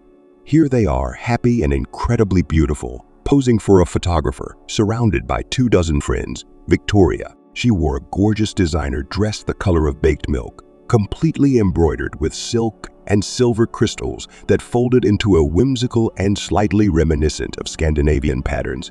"You are so beautiful here." Kissing his wife, he whispered to Jack. I just gently dodged. She was not yet ready to get closer to her husband the way he would like. Too little time had passed, and she had not yet had time to get used to him again or feel the feelings that had connected them, as he claimed, for 3 long years. "I'm sorry," she said quietly, Victoria. But the husband did not seem to hear this, continuing to try to establish closer communication with his wife. He tried to hug her, but the woman pulled away more insistent. "No, Jack, please, I can't. But I love you." He answered her stupidly, slightly upset Jack, by his face. The woman realized that he had been waiting for this moment for a very long time, and now all he could do was look back at their wedding photos in disappointment. "Okay," he said dryly. "But did you remember anything? And you can't hide from me forever. After all, I am your husband. You don't need to be afraid of me. Maybe if we started living together again. As before, you would quickly be able not only to remember, but also to feel for me The same love that I feel for you every day. Victoria felt bad at heart. She really wanted all those wonderful, sublime feelings he spoke about to return to her memory. Jack, but looking at the multicolored photographs, she felt absolutely nothing. Anyone, even the slightest glimpse of memory. Victoria was terribly ashamed, so she could. That's what I thought, said the husband in a much colder tone. Sometimes it seems to me that you don't even try to remember anything. I understand this is hard for you, but you could just try to trust me and your mom, since your memory still doesn't want to come back to you. Look at your right hand. Victoria obediently stared at her right hand, where her wedding ring with a huge pink diamond was on her ring finger. Jackie caught her glance and nodded curtly. You see, I gave you this ring on the day I proposed to you. You were happy to receive it. So happy that she immediately told me, yes, Jack, you. She tried to justify herself, but her husband motioned for her to shut up. Please let me finish, he said, and a mournful expression instantly spread across his face. You don't remember now, but you and I have always been part of one whole. We loved each other so much that we even wrote special vows for each other for our wedding. Jackie looked for something in my wife's toilet cabinet and took out a large envelope. Inside was a sheet of coated paper neatly folded in half. On the sheet of paper was a love letter typed on a typewriter in which Victoria explained her feelings to her future husband. Here, read this carefully, her husband asked. If this doesn't bring back even a little memory of how happy we were, then I'm asking. No, I'm begging you, just take my word for it. I love you more than anything in the world, and it will always be that way. With these words, the man left his wife's room, leaving her alone with the wedding vows and his far from rosy thoughts. Victoria read the message to my husband and cried. She cried because she couldn't remember either how she wrote it or what she felt. The oath was truly beautiful, so pure, so sincere. Lord, why? I don't remember any of this. I asked both myself and God the same question. Why can't I love my husband again and remember? Her mother-in-law's advice didn't help either. Although they cooked together in the spacious kitchen and went out into the city together to visit the places that, as she assured her, Zoe loved most of all, it was all useless. Inside Victoria was as if there was a huge stone wall that did not allow her to look into the depths of her own memory and remember everything. Wherein Victoria, she was not left alone for a minute. Either her mother-in-law or herself was always with her. Jack, my husband and I went to the city to unwind a couple of times a week. There they went shopping and to restaurants. Or Jack tried to spend time with his wife, visiting theaters, cinema, and exhibitions. She was very grateful to her husband for his work, but did not understand why she could not do everything the same, but on her own, without his. The woman wanted a little freedom, personal space. She hoped unsuccessfully that if she could be alone with her thoughts, then her memory might return to her much faster. No, honey, that's impossible. Repeated to her over and over again, Jack. You are still too weak and cannot fully control yourself. What if you get some kind of dizziness? Or, God forbid, will you completely lose consciousness and fall into a coma again? Darling, I won't survive this. You know, but I'll still have to go out in public alone sooner or later. You can't lock me in our house forever. Just thinking about it immediately made me shudder. She suddenly realized that, it turns out, she couldn't stand closed spaces and loneliness, Jack, but seeing his wife's reaction to his words, he instantly became nervous with irritation. The corner of his eye even twitched. What's happened, Dew? Did you remember something? He asked somehow strangely. No, she answered. Why are you asking? The husband immediately relaxed noticeably and said more softly, I thought you felt something new. Maybe she remembered how you and I already argued in a similar way. Victoria shook her head negatively. Oh, not really, but you're right.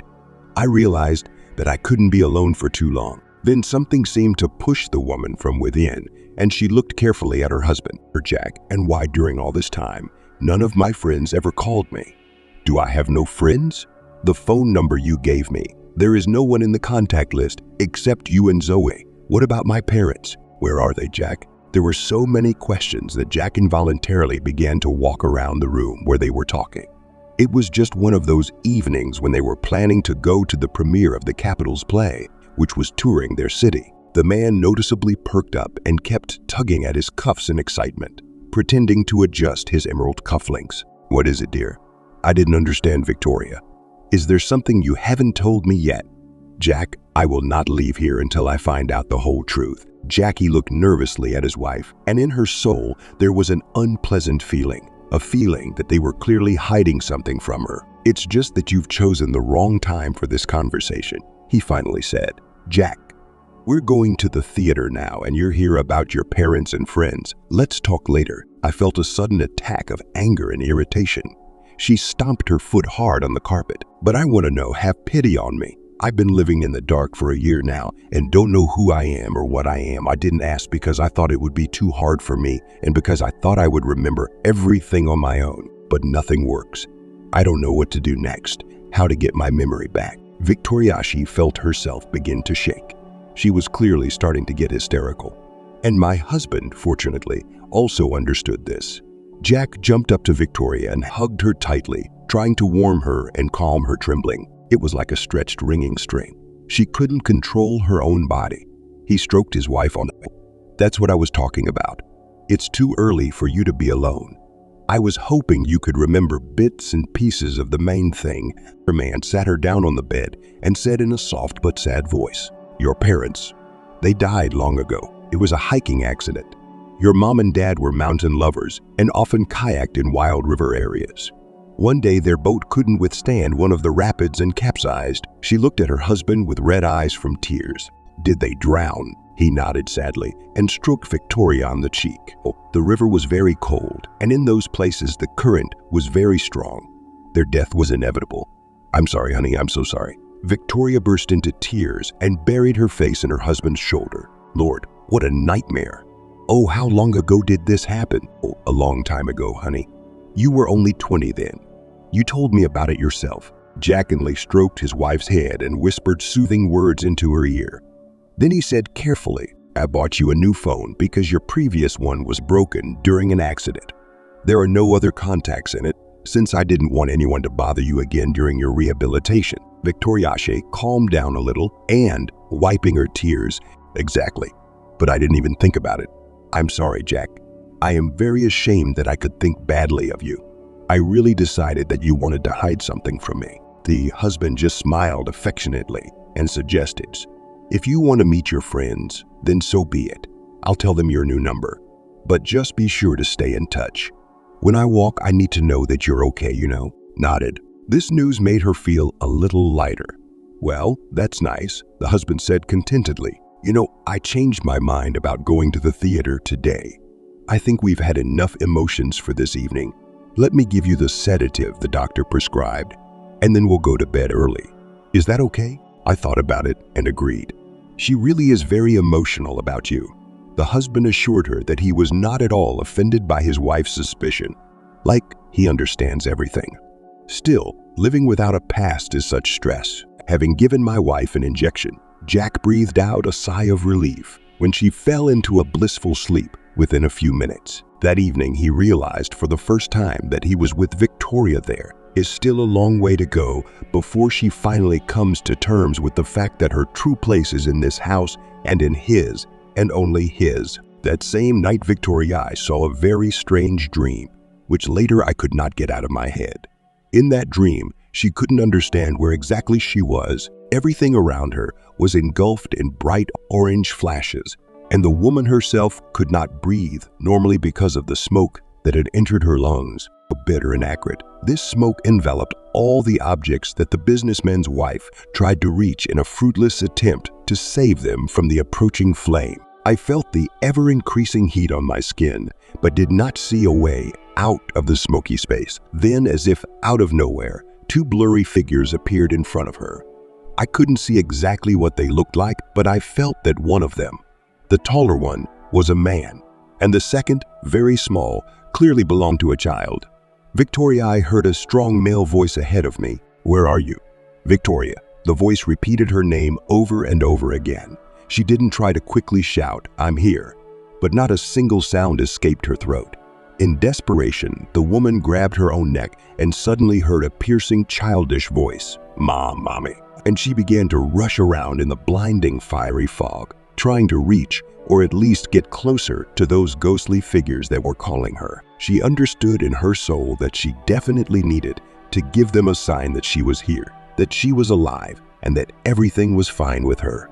However, the blurry silhouettes moved further away the closer I tried to get to them. Victoria, finally experiencing a surge of inhuman despair, the woman screamed into the void, watching the figures move away and dissolve in the smoke. Wait, please don't leave me here. No, I want to come to you. Wake up, called her Jack. And at that moment, the woman opened her huge blue eyes. It turned out that she was still lying in her bed, and her husband was sitting next to her, bending over her and forcefully shaking her shoulders so that she would wake up. Anxiety and sadness were clearly visible on the husband's face. What's wrong with you? What did you see? The wife, not yet fully awakened from what she had seen, just shook her head and pulled her husband's hands away from her. Oh, everything is fine, Jack. Nothing.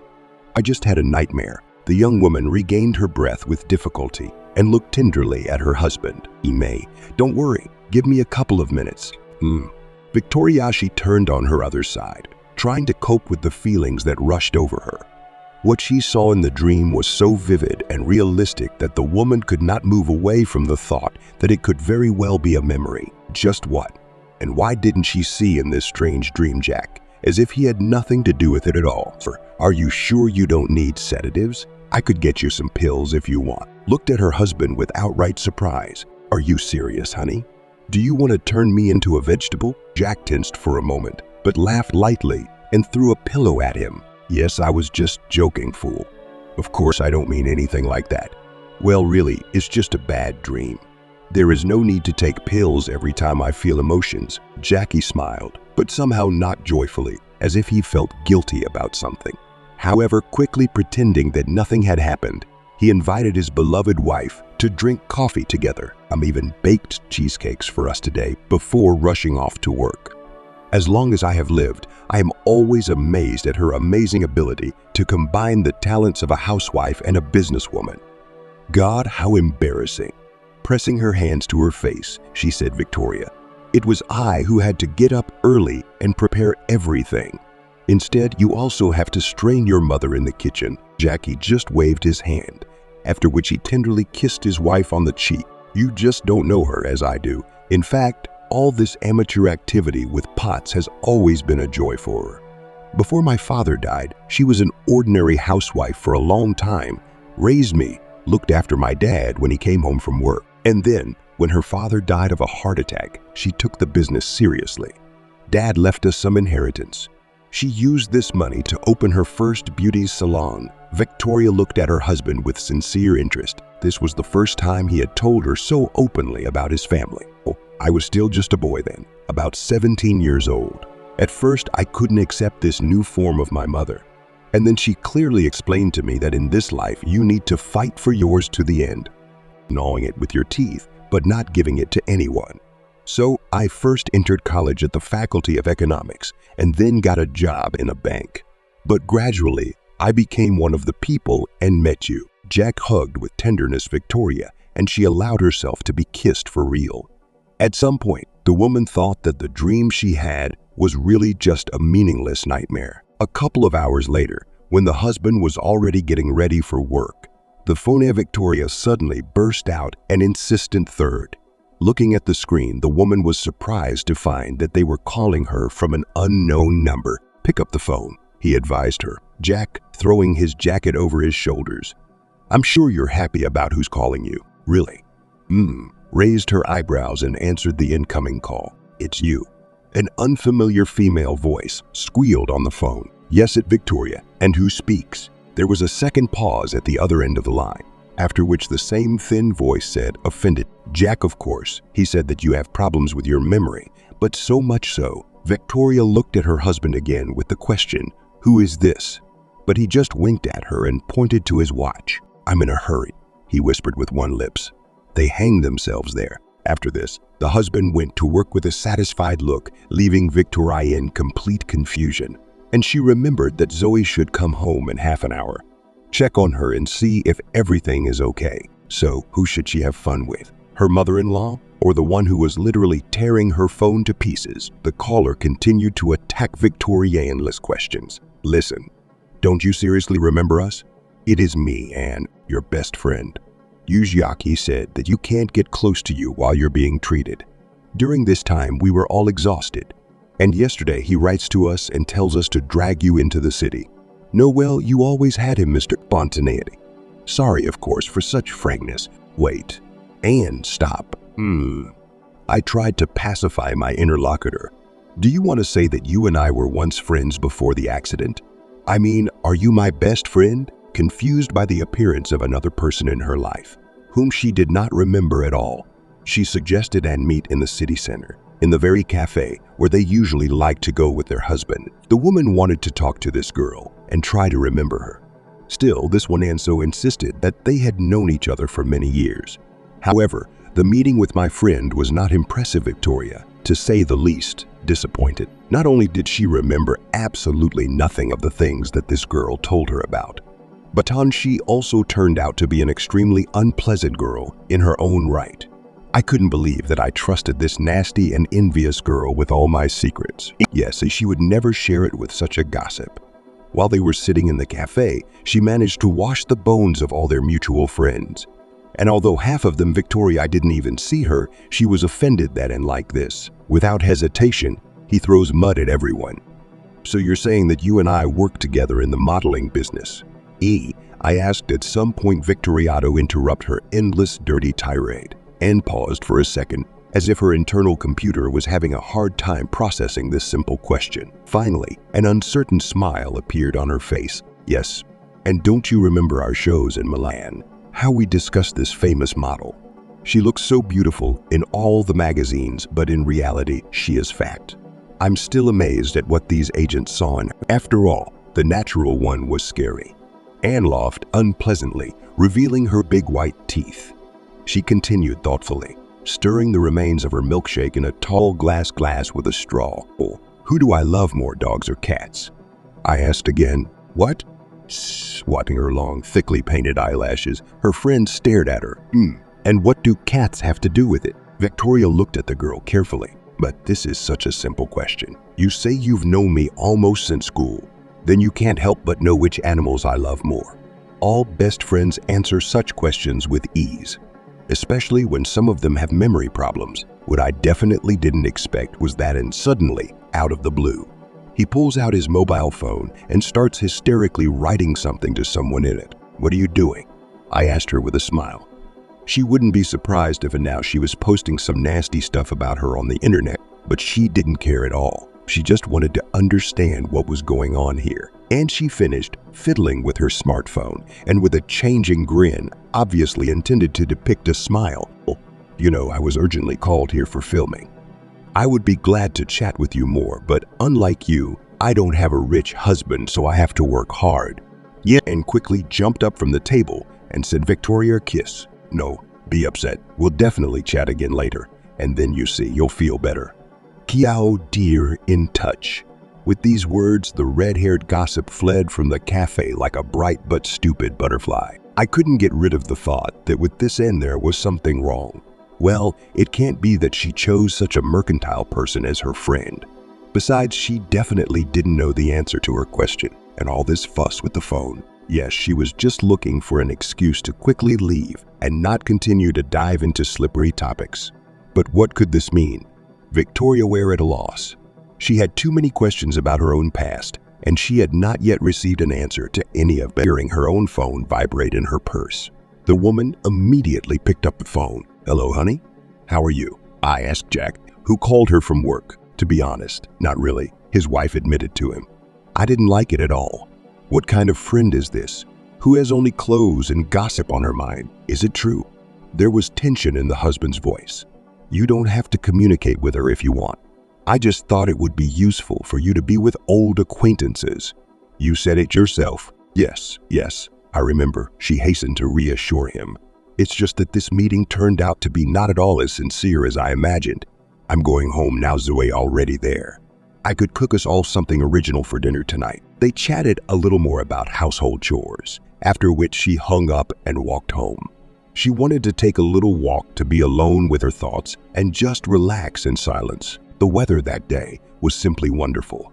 Spring was in full swing. Apple trees were blooming everywhere. The flower beds were full of blooming flowers. A sea of floral herbal aromas floated in the air, and Victoria lingered for a couple of minutes in one of the courtyards near the playground. Looking at the little happy children playing in the sandbox, I felt a surge of incredible melancholy. What a pity that Kalia and I don't have our own baby. This is how I could now sit and watch our son or daughter.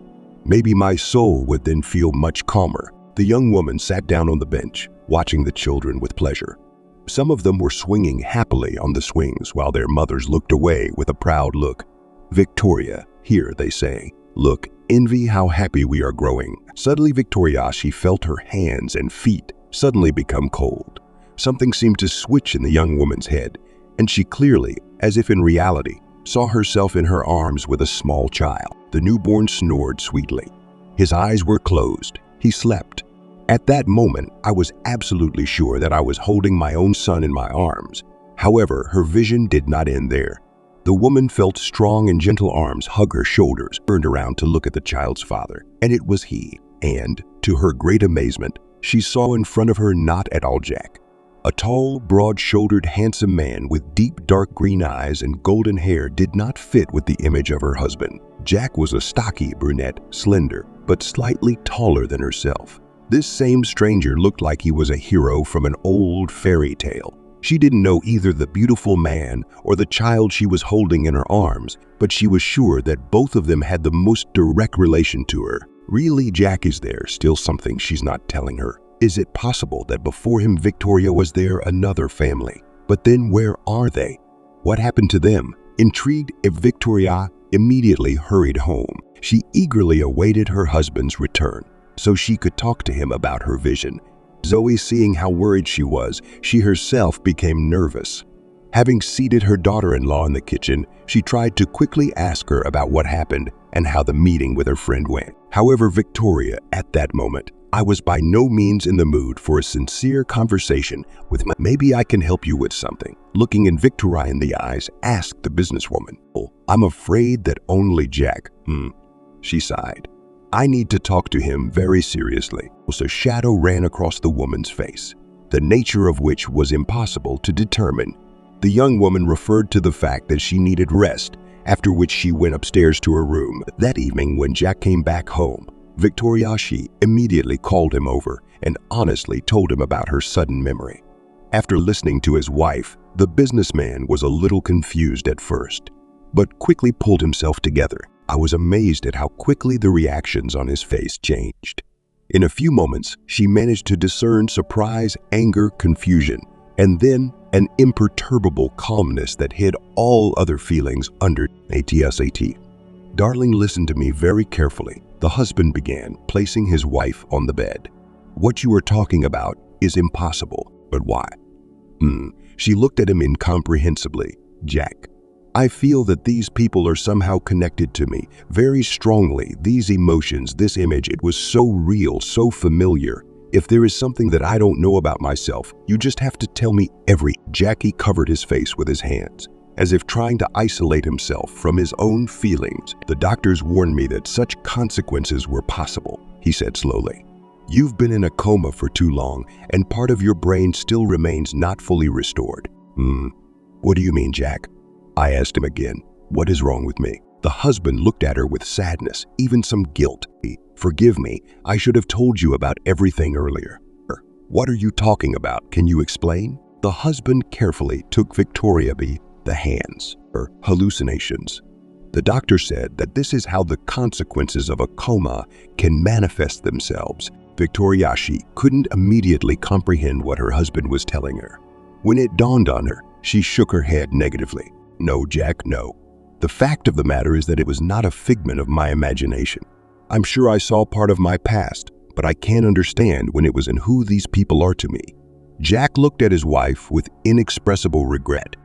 Honey, it happens sometimes.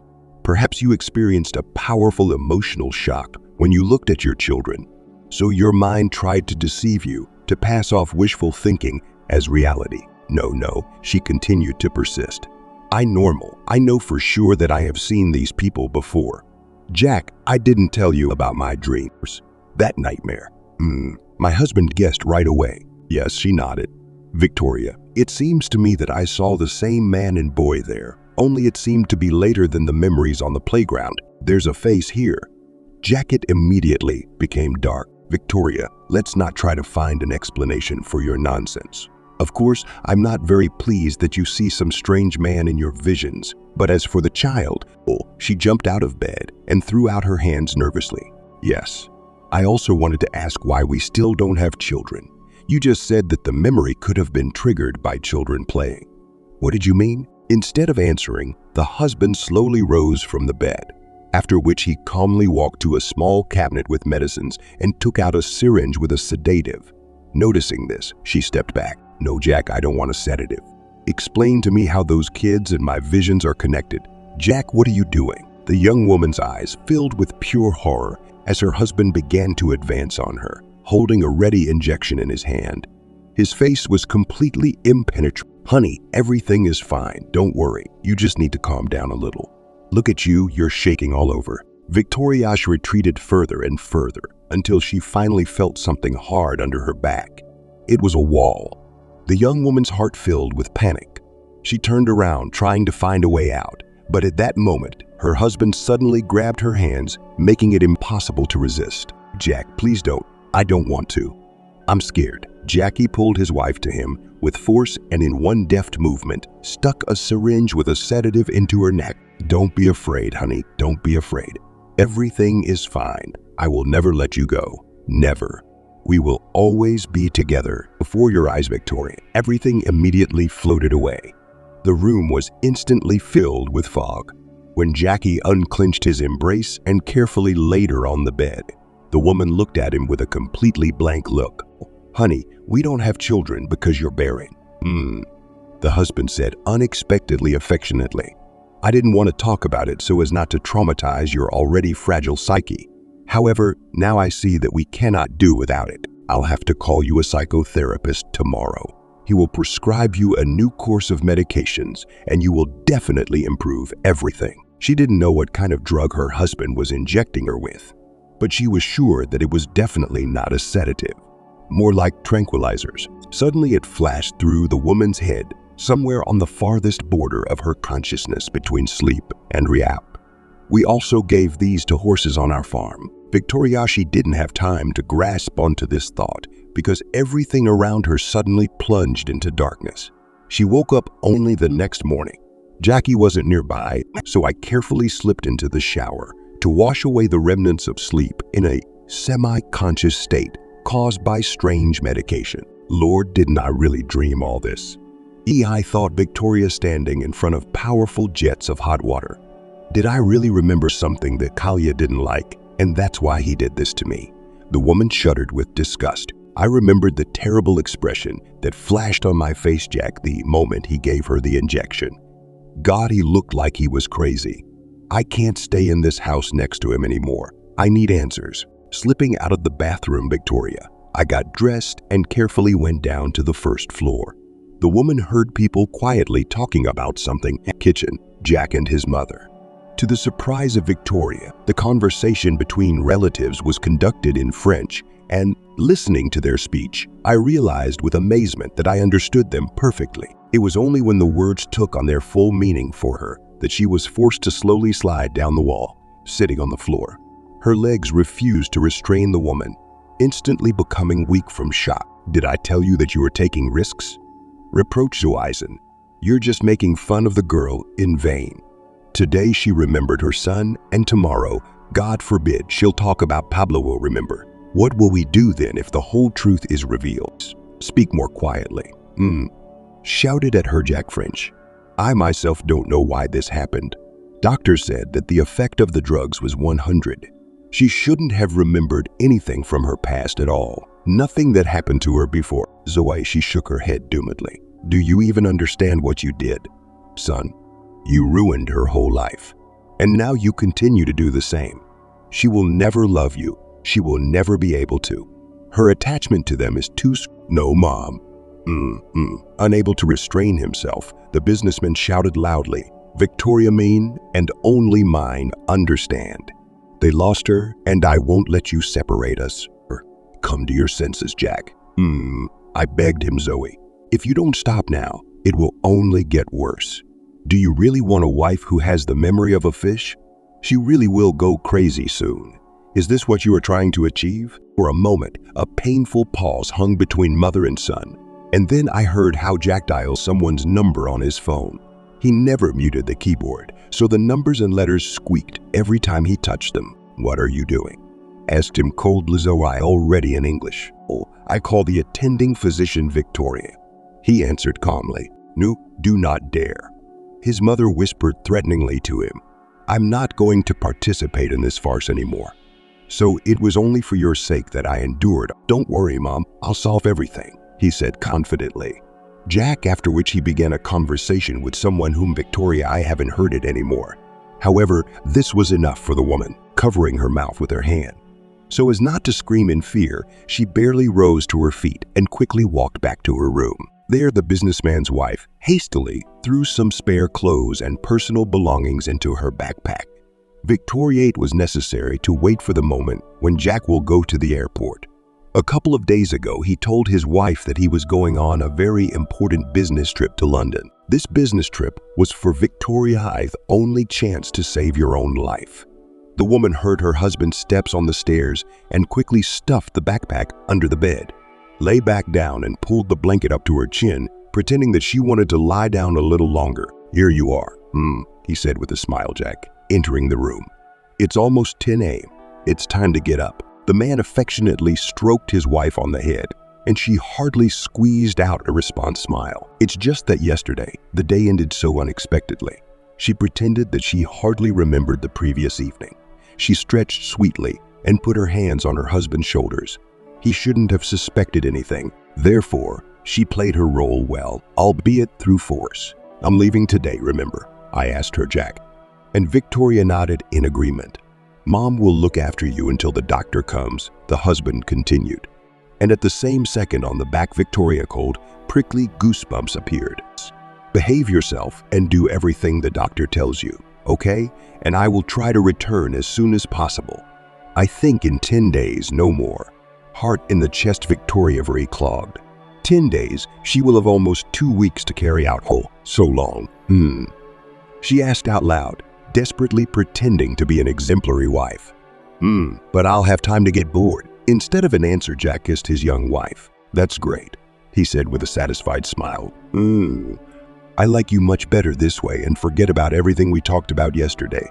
I love you either way, with or without children." She nodded in response and smiled radiantly. As soon as the businessman left the house, the woman immediately jumped out of bed and continued to get ready. Taking some cash from the box, she shook out all the jewelry. Victoria, I felt like I was ready, no matter what her husband was planning. If he was her husband at all, she did not intend to stay in this house for another minute. She herself will find answers to all her questions and will finally find out who she is and how she ended up in this golden dungeon. Seizing the right moment, she slipped out through the emergency exit leading to the garage. And from there, she slowly made her way through the gate to freedom. As soon as the young woman crossed the threshold of the estate, everything in her soul literally began to sing. I thought to myself, Victoria, there is nothing better or more expensive than this. Having reached the city by bus, I immediately went to an inconspicuous but decent hostel about which I had managed to look up information in advance, and she needed to hide in a place where Jackie didn't find her right away. That is why any option with a hotel or a luxury hotel was immediately accepted. First of all, she didn't have enough money to pay for a room there.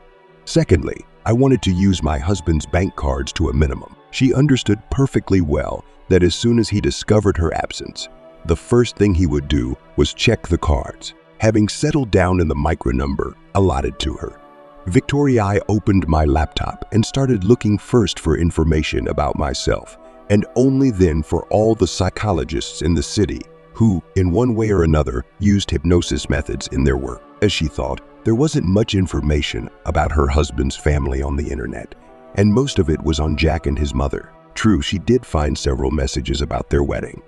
However, there were no details or photographs from the celebration in these short notes. This is all strange, she thought to herself. Usually, when some big shot gets married, journalists are right there, but this was clearly not our case. Having finished her mini-investigation, the young woman switched to searching for a hypnotist. She was able to find one private Victoria, where a professor of psychology worked, practicing the method of aggressive hypnosis. Having changed clothes and pretending that she was really rich and wealthy, the lady went to the address indicated on the website. The psychologist turned out to be a pleasant, elderly man, about 60 years old. Looking carefully at Victoria, he asked, "Sorry, maybe I'm interfering with my own business. However, as a specialist who deals with problems of consciousness, I still need to know why exactly do you need hypnosis and therapy sessions? What do you expect from them?" Victoria answered, not at all embarrassed. "I want to get my memory back. About a year ago, I was in an accident and fell into a long-term coma. This resulted in amnesia." The professor's gray eyebrows involuntarily flew up. "Really, I'm sorry, I didn't know.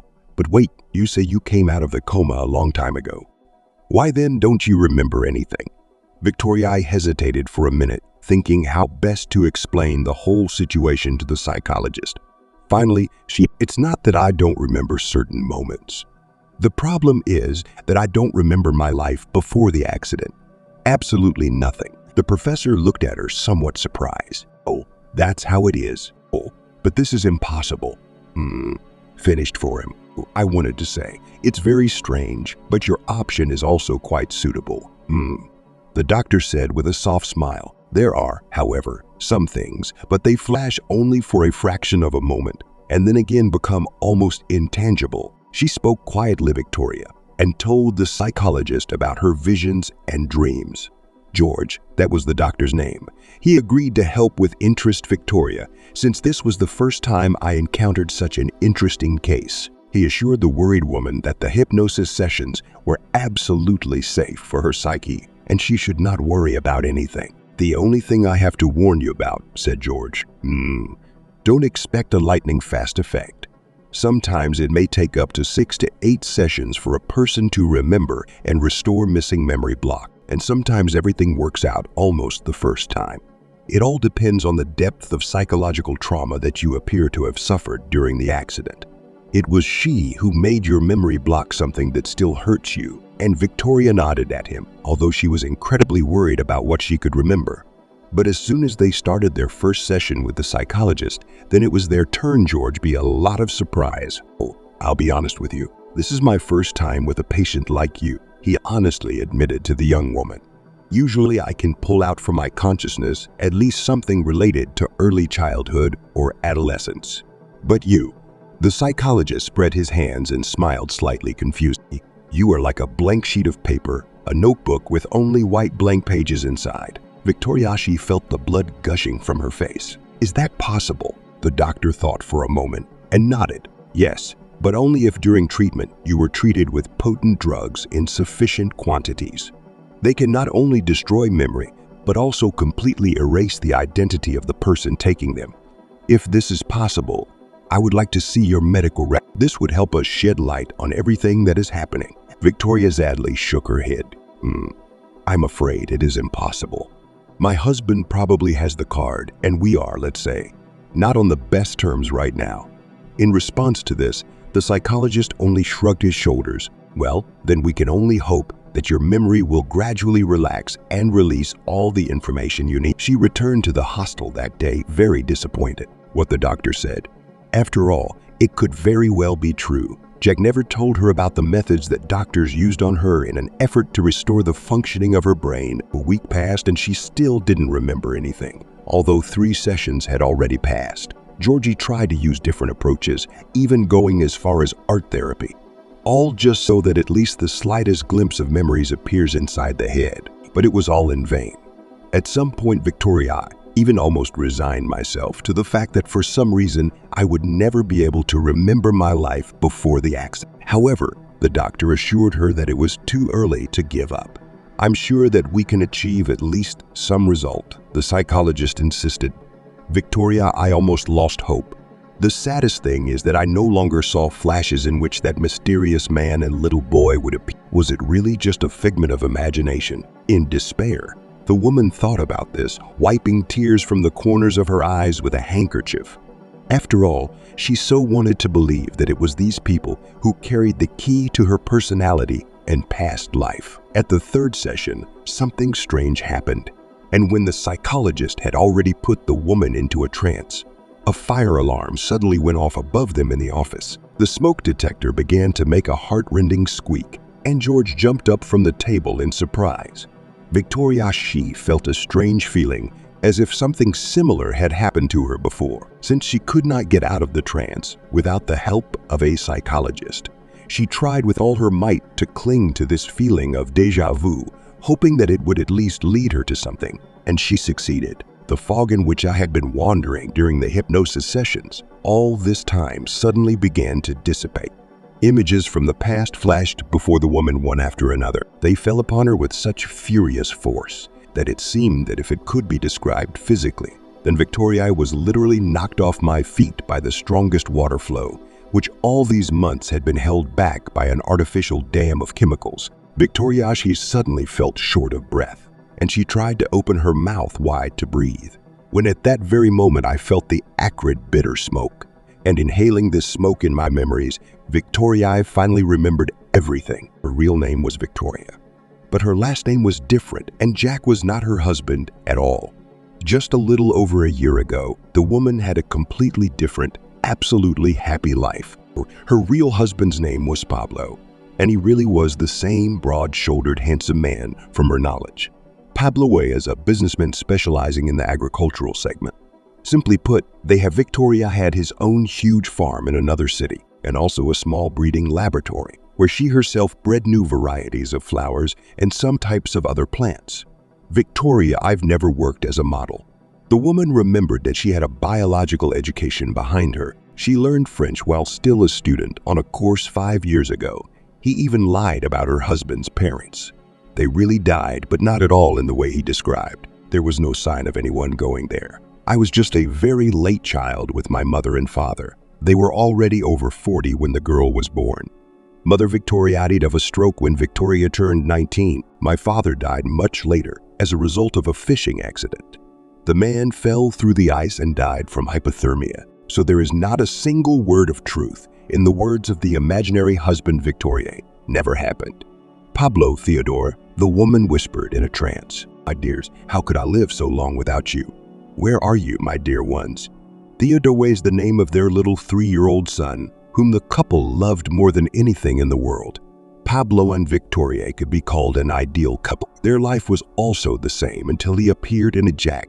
I remembered very clearly the day his SUV appeared in the driveway in front of their farm gate. He introduced himself as a major investor and told her husband that he would like to get acquainted with his farm since he had heard a lot about their environmentally friendly agricultural products. Pablo didn't mind showing the farm. However, he was indecently angry at the thought that some city businessman who had never been familiar with his business would suddenly decide, out of the blue, that he could dictate to him. The businessman imposed his terms on them on the grounds that he had invested a certain amount of money in their production. However, Jack was very persistent, and all the time while his husband was giving him a tour, the banker painted rosy prospects for their company entering the international market. At the end of the day, Pablo, being a very sincere and decent person, invited Jack to drink tea at their house, and then Jack saw it for the first time of Victoria. The young woman, in no word or deed, gave the city investor any reason to hope for anything more than simple cordiality and politeness. However, Jack, amazed by the truly rare beauty of Victoria, firmly decided to win the woman from her legal husband. I remembered that even then this love of his looked more like some kind of strange obsession. That evening, Jack literally didn't let me down. Victoria and Pablo, being far from stupid, noticed this immediately. Victoria Petrovna, I think I'll come see you next week, if you don't mind, of course. I want to show you the company's development plan, with which I am sure you will have every chance of becoming one of the most popular farms in the whole country in the shortest possible time. Well, let's see, he answered evasively. Pablo, let's not get ahead of ourselves, Jack. After all, everything you see around you belongs to me. As the owner, I have the right to have the last word." At this moment, the tall, green-eyed man looked expressively first at Jack and then to his wife. He, embarrassed, went into the kitchen under the pretext that she still needed to wash the dishes for the guests. She did not hear any further dialogue, but she clearly saw through the window how a guest coming out of their yard furiously kicked an old bucket that was standing in their yard, after which he walked to his expensive car and, getting into its interior, loudly slammed the door. When the businessman raised his face for a second, I managed to see that he was distorted by an eerie expression, exactly the same as he had on the day he placed Victoria that terrible prick. "What did you say to him?" she asked with alarm. Pablo, when he entered the kitchen. She didn't like that abnormal sparkle in her eyes. "Jack, nothing special." The husband answered with a slight grin. "Don't worry, darling, these are our men's affairs. He has nothing to be offended about, believe me." She tucked her lace shawl tighter, looking at the investor's UV that had disappeared in the distance. "I don't like him," she admitted honestly then. "There's something so dangerous about him." Pablo laughed lowly and gently hugged his wife to him. "Don't be afraid, Victoria. This city whip will come here one more time or two when he realizes that he has nothing to catch here, and he'll fall back to his capital." Husband Victoria was right, and Jack indeed. He came to their farm 3 more times, and his last meeting with him, Pablo and the man had a big quarrel, and because of her, because of Victoria. A man seized the moment when Pablo, as not nearby, forcefully pressed his young wife against the wall of the greenhouse where the woman was working that day. I didn't even have time to shout before Jack literally attacked her with kisses. "Yeah, darling, sweet," he whispered, trying to leave numerous marks of his lips on her face. "But you are a real queen. Why are you living with an idiot like this, Pablo? Come with me to the city, and you will have everything you want. Cars, money, jewelry. Just be mine, and you should be mine." Experienced an almost physical attack of faintness, trying to push this clingy businessman away from you. She somehow freed herself from his grip and grabbed the box scoop that was lying nearby. "I love my husband. Our child is growing. Aren't you ashamed to behave this way? My husband let you into our house, and you allow yourself such monstrous things." Jack smiled, raising his hands conciliatorily, and was about to move to the side of Victoria a couple of steps. But she expressively waved the sharp blade of a scoop in front of his nose. "Get out of here. Until I told my husband everything, and you don't need to tell me anything, my dear. I see everything already." A voice sounded behind Karpov's back. "Pablo, what about you, Jack? Are you really behaving like a brute?" With these words, in one sitting, he rigged Kajdi by the collar and escorted the businessman out into the yard, after which he forcefully threw him to the ground. "What do you allow yourself?" almost screamed Jack, trying to get up from the ground. "How dare you? Yes, I will not leave your farm unturned. Don't let me see you here again, you murmured pheasant," he shouted at him in a stern voice. "Pablo, otherwise I'll pull out both legs, hang it on a stick instead of a stuffed animal, and put it in my garden. You'll scare the crows." The businessman's face took on that same crazy expression, seasoned with feelings of anger and his own powerlessness. The giant man looked at him as if a well-fed cockroach was crawling in front of him, who was also trying to swing his license, trying to eat from the human table. "You have 10 seconds to get into the car and leave my farm forever," said in a threatening voice Pablo. "Otherwise, you can blame yourself. So 10-9, you will still be with me." I shouted for the last time, Jack, literally crawling into his car. "You just don't understand yet. You should be with me, Victoria. You should be mine." Pablo pretended to take a swing at the businessman, but he had already started the engine, and a minute later was driving out of their yard. Trembling, she clung to her husband, and he calmed her down for a long time, promising his wife that she would never see this scoundrel again. Victoria, then, I prayed that it would be so. But deep inside, she still had some bad feeling. People like Jack never deviates from what he wants. And very soon the family had to verify this. In just a few days, Victoria, I woke up at night to the strong smell of smoke and the frightened screams of my son. Jumping out of bed, the woman saw with horror how 3 huge big men in masks burst into the room where she was sleeping, along with her husband. She screamed, but the answer was deathly silence. Having managed to look out the window, she saw with horror how their beautiful wooden house was being devoured by fiery flames. A fiery hell reigned everywhere, and the husband and son were not nearby. Victoria didn't understand what happened and where her whole family was. However, with her loud screams, the woman attracted the attention of those same bandits. Well, that's where she was. Look, one of them wheezed and began to slowly approach her. Come on, grab her quickly. The chief ordered her to be taken straight to the hospital. There, they say, people who already know will take care of it. No, she screamed heart-rendingly when two thugs roughly grabbed her by the arms and dragged her to the stairs leading down. She resisted and resisted with all her might. But how could she defeat such thugs? Oh, be quiet, you chicken. One of them slapped her in the face, and she involuntarily fell silent, curling up into a ball in pain. After these words, Victoria, I felt something very thin and sharp in my neck. Needle, she managed to think before passing out.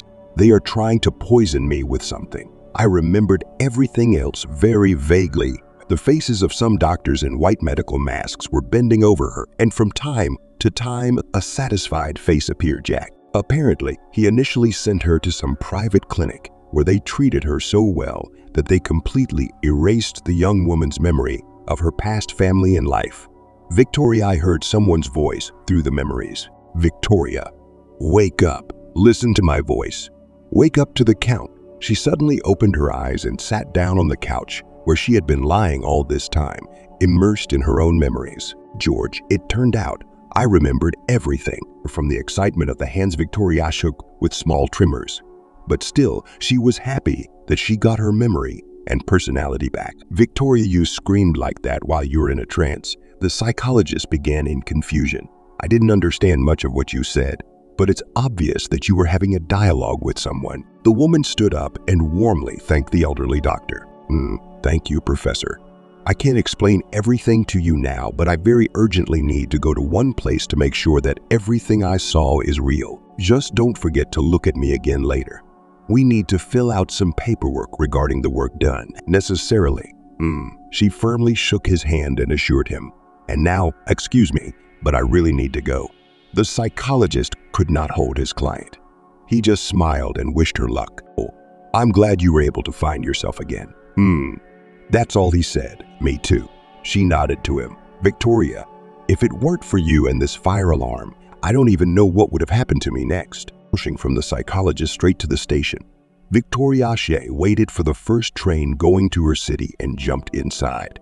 Having reached the station she needed, the woman went straight to the bus stop and from there went to her native farm. When she approached the gates of the place that had been her home for many years, her heart, Victoria, I wanted to scream from pain and hopelessness. Her house, all buildings and personal experimental greenhouses, Victoria, all this was destroyed by fire. The fire was so strong that absolutely nothing remained of the former greatness of the agricultural complex, except huge black spots, ashes and pieces of charred. Falling to her knees in front of the ashes that were once her home, Victoria burst into tears, no longer able to contain the feelings that had been accumulating in her for so long. The worst thing was that she never found out what happened to her family, her real family. At that moment, a roar of an engine was heard not far from the woman, and a few minutes later the subject was already standing in front of the half-collapsed farm gate. "Succ, are you out of your mind?" An angry man attacked her. What does it mean? Because of you, I left London 3 days early. When my mother called me and said that you had disappeared, and she was almost crawling up the wall with worry for so long, I was afraid to talk about your escape. And you sit here admiring the ashes. Jack approached the woman and forced her to look at him. Victoria raised her eyes to him, dark as the sky before a thunderstorm. She slowly rose from her knees and struck Jack in the face. "Not dare," she said quietly, looking at her tormentor with hatred. "Don't you dare tell me what to do. You destroyed my family." He looked at him in amazement, Victoria, but she didn't let him say a word. "Yes, I remembered everything. How could you do this to me? You're not even my husband. You are nobody. You just got into our family like a bug, like a rat, and completely destroyed everything. Everything we have." Pabla built with such lore, began to choke on sobs, but intended to express Jack everything I thought. I know that there was no accident. You just handed me over to some private hospital and poisoned me there with all sorts of rubbish so that I would completely forget everything. Where's my family, bastard? Where is the husband? Where is my son? With every question, I beat Jack fist in the chest, trying to take out all the pain of his heart torn to shreds. Finally, Karpov caught both her hands and pushed Victoria. The woman fell backwards into dust and ash, which seemed to be firmly ingrained into the local soil. Yes, I took it for you, pulled you out of this village swamp, and showed you a normal human life, because you were created for such a life and not for all this. Jackie gestured around the ruins of the farm. If you want to know, I hope to the last that you would not try to find out something about your past. I thought my love was enough for both of us. God, how wrong I was. Jack slowly walked around Victoria like a predator its prey. I even set this house of yours on fire, along with your not very pleasant husband and your entire complex. I hoped that if there was not even a reminder of who you once were, you would finally think and choose me and our wonderful life together. Victoria, everything was shaking, but she held on with all her strength. Scoundrel. You, as she shouted to him. I'll write a statement against you. They'll put you in prison. Jack just smiled unpleasantly. Oh, nobody will prove anything. My sweet. How did you find me? I asked in despair. Were you following me? Jack grinned. I figured out where you are from that tiny tracking device I placed in your phone. As soon as I arrived here, I immediately rushed here. Where did you want to spend these few days? When I learned that you went to a psychologist, I realized that anything could happen, so I went straight for you. The man did around Victoria one more lap. If you really want to know where your child is, then I will answer. He is in an orphanage. I just don't know which one. I ordered my people to throw your boy to them. And don't even tell me where, so that you don't have the opportunity to find him later if something goes wrong. She slowly rose to her feet, looking at him with all the hatred she could muster. You're a monster, she spat in his face. We will never be together, even if you remain the last man on earth.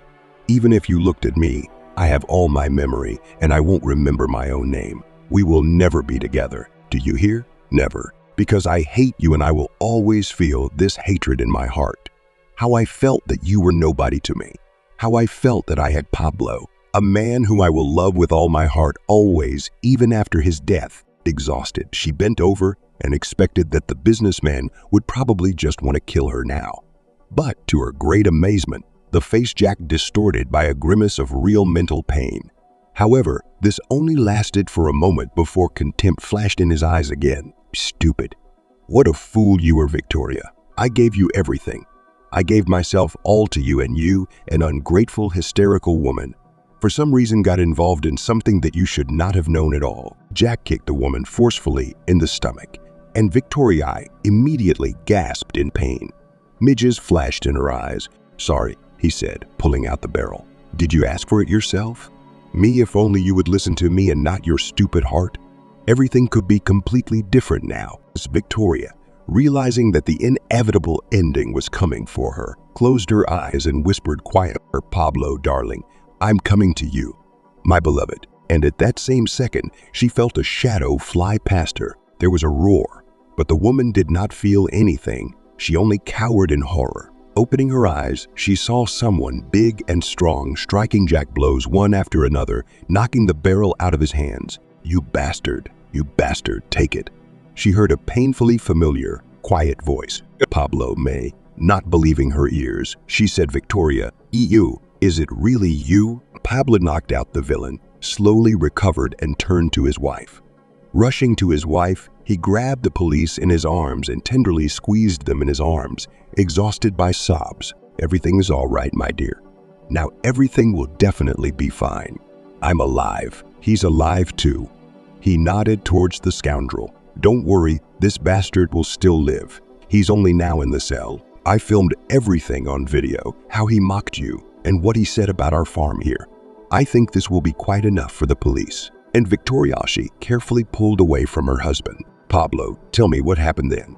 How did you manage to get out of the house?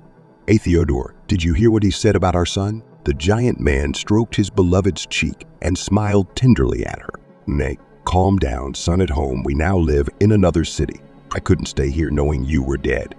But in any case, that's exactly what I thought then. Rapla told Victoria that he managed to get out of the burning house in time when he discovered that everything around was on fire. They stunned me, Emboliety. I saw how they were trying to get into the house, so I wanted to fight them off. But they turned out to be strong, the bastards.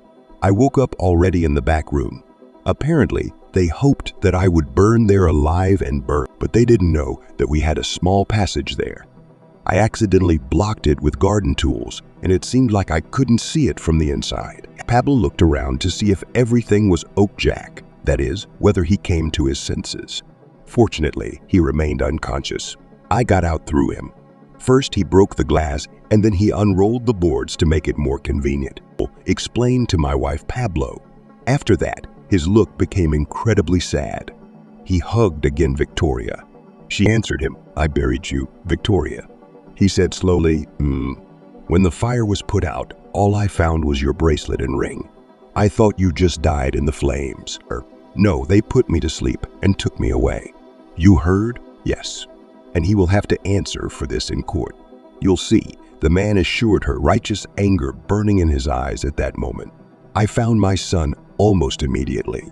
I couldn't believe that they were ready to send a guiltless child to the next. These thugs are not as smart as their owner expected them to be." Her husband explained to her, "They sent our son to the first nearest orphanage.